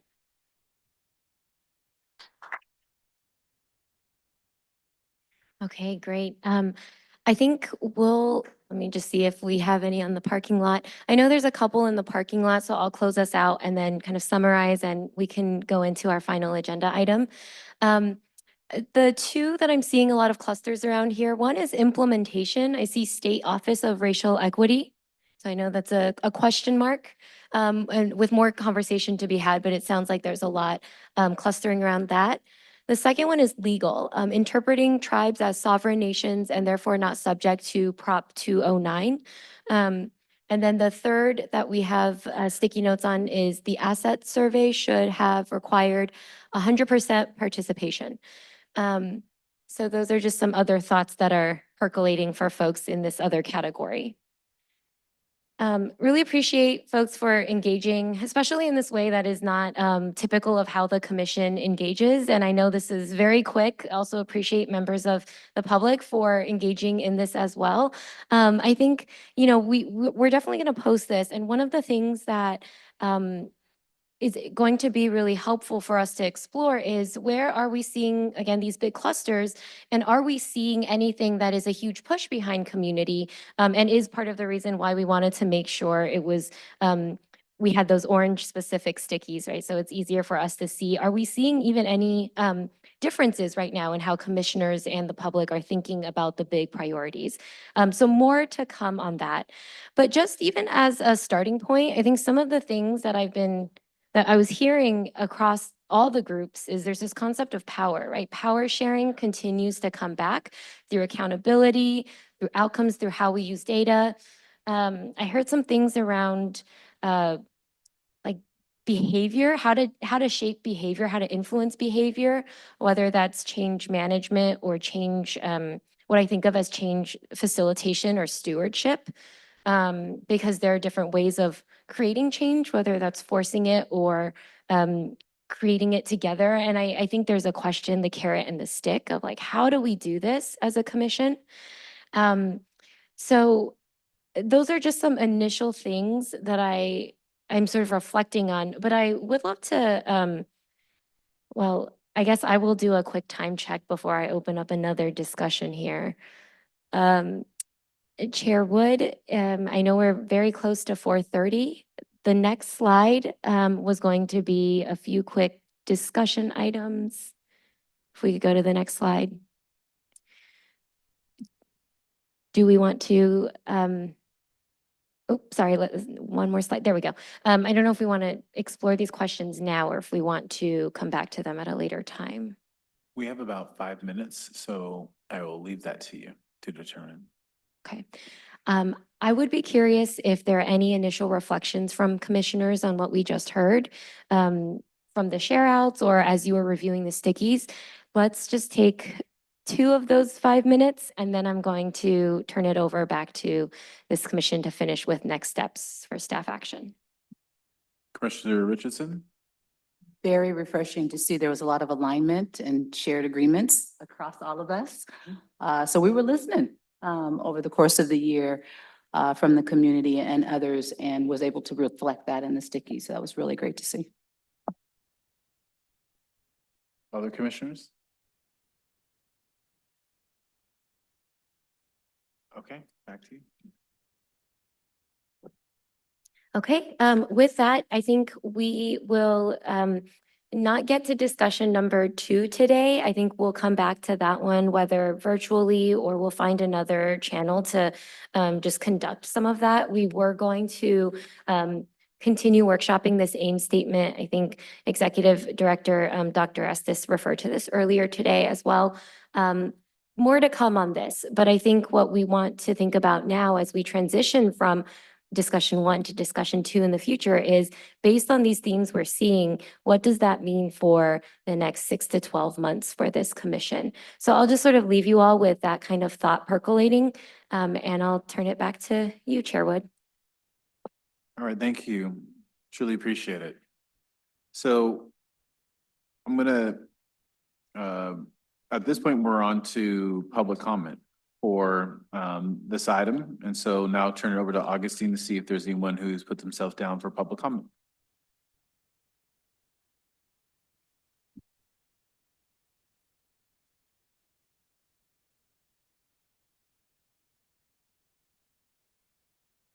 Augustine, you may be muted. Apologies for that. Yes, we have 3 in-person public comments for this item and 1 virtual public comment for this item. As a reminder, you may submit a virtual public comment card by visiting racialequity.lci.ca.gov/meetings and completing the public comment form linked on there. You can also pick up an in-person public comment card at the back of the room.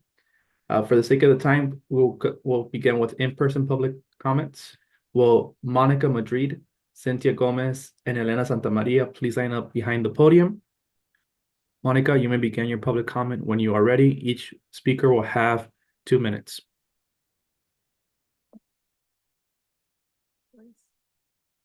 Joyce, is that yours? Okay, yes. Thank you. Hi, my name is Monica Madrid. I'm with the Coalition for Humane Immigrant Rights, also known as CHIRLA, and we are a member of the California Racial Justice Coalition. I would like to thank the Commission for the work that they have done throughout the year on the critical work to advance racial equity in California. CHIRLA is a membership-based organization, and as such, we know firsthand the importance of building trust with community members in order to better serve community members.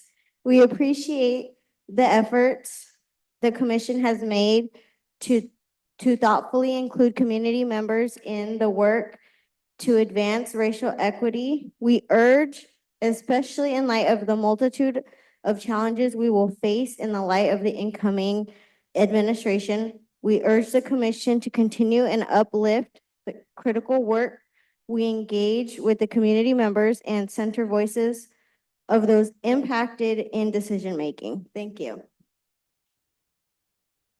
Thank you.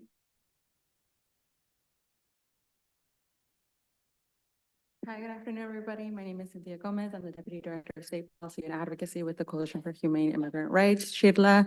I'd like to begin by thanking the commissioners for all the work that they've done this year to advance racial equity in California. The work that the commission does becomes even more important now, so as we are grappling with the impacts of the incoming administration and the impact that will have on marginalized communities. As we go into these next 4 years and beyond, I implore the commission to explore the ways in which we can uplift the needs of marginalized communities and protect and empower these communities so that California can continue to be an inclusive state and continue to protect immigrants and marginalized communities as we face these challenging times. Thank you. Thank you.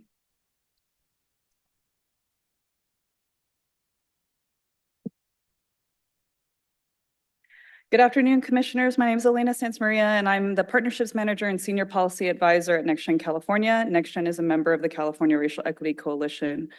I've personally admired all the work Dr. Estes, Commission staff, and the commissioners have accomplished this year, and what a year it's been.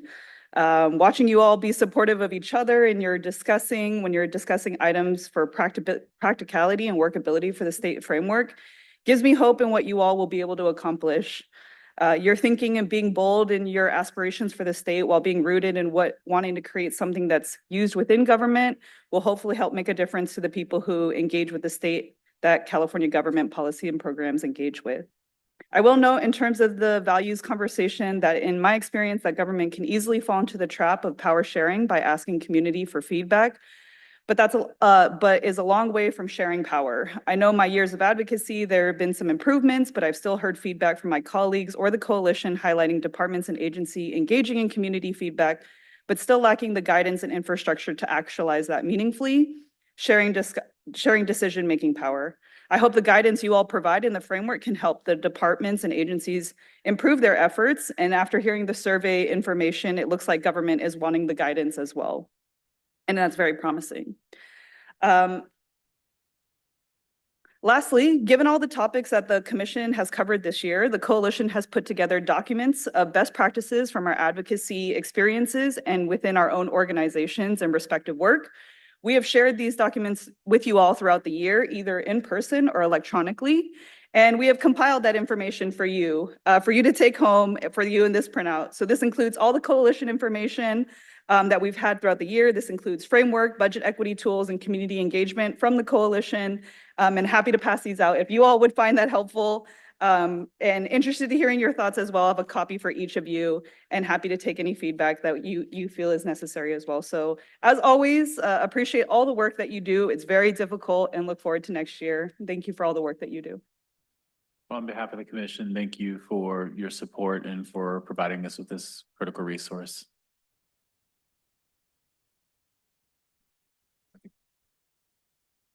Augustine, we have one online, right?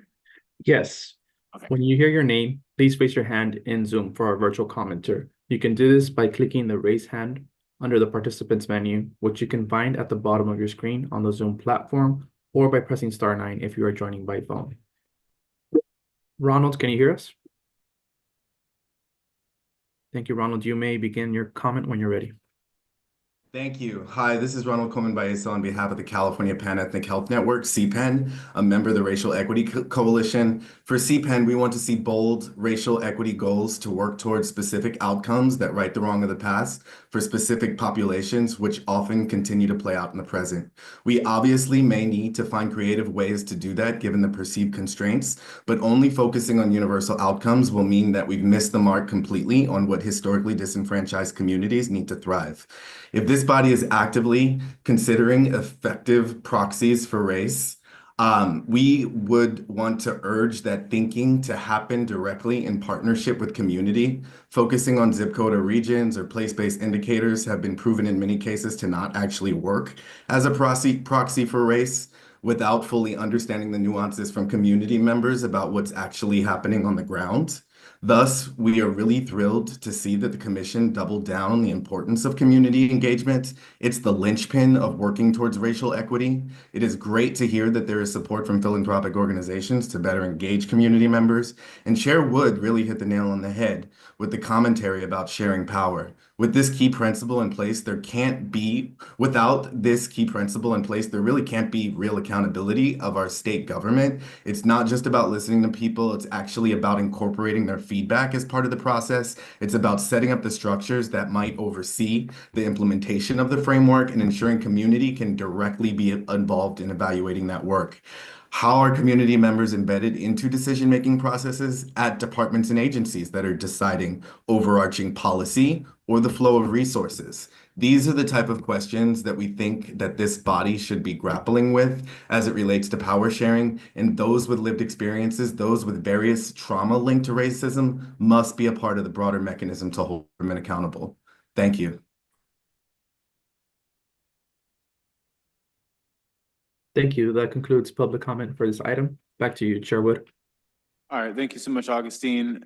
So we are on to agenda item number 9, which is next steps for action. Our discussion today covered a range of topics and ideas to move the commission's work forward. We'd like to engage commission staff on digging further into key areas that will support our future meetings and progress.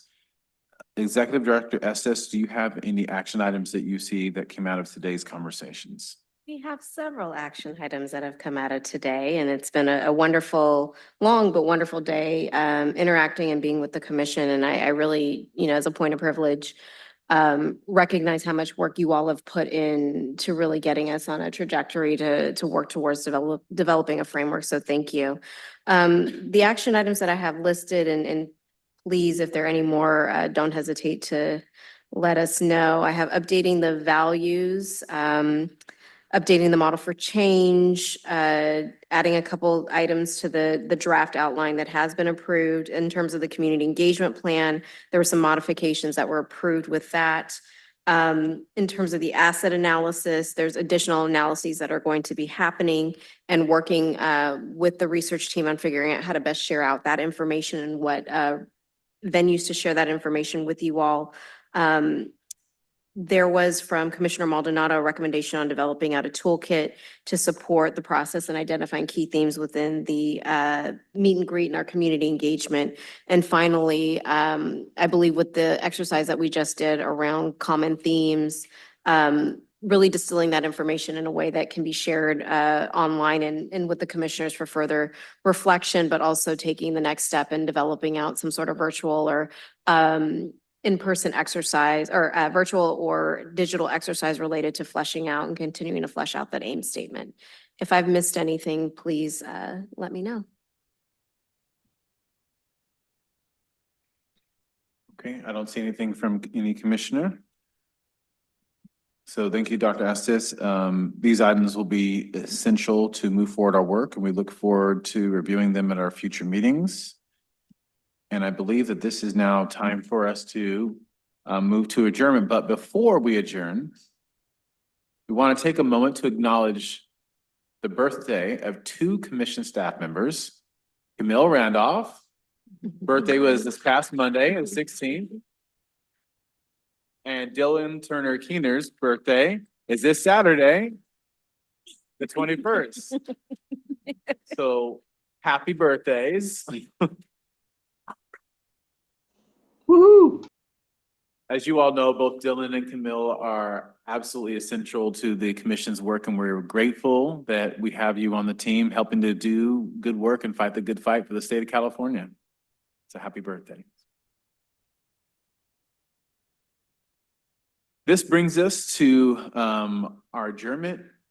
May we please adjourn by common consent?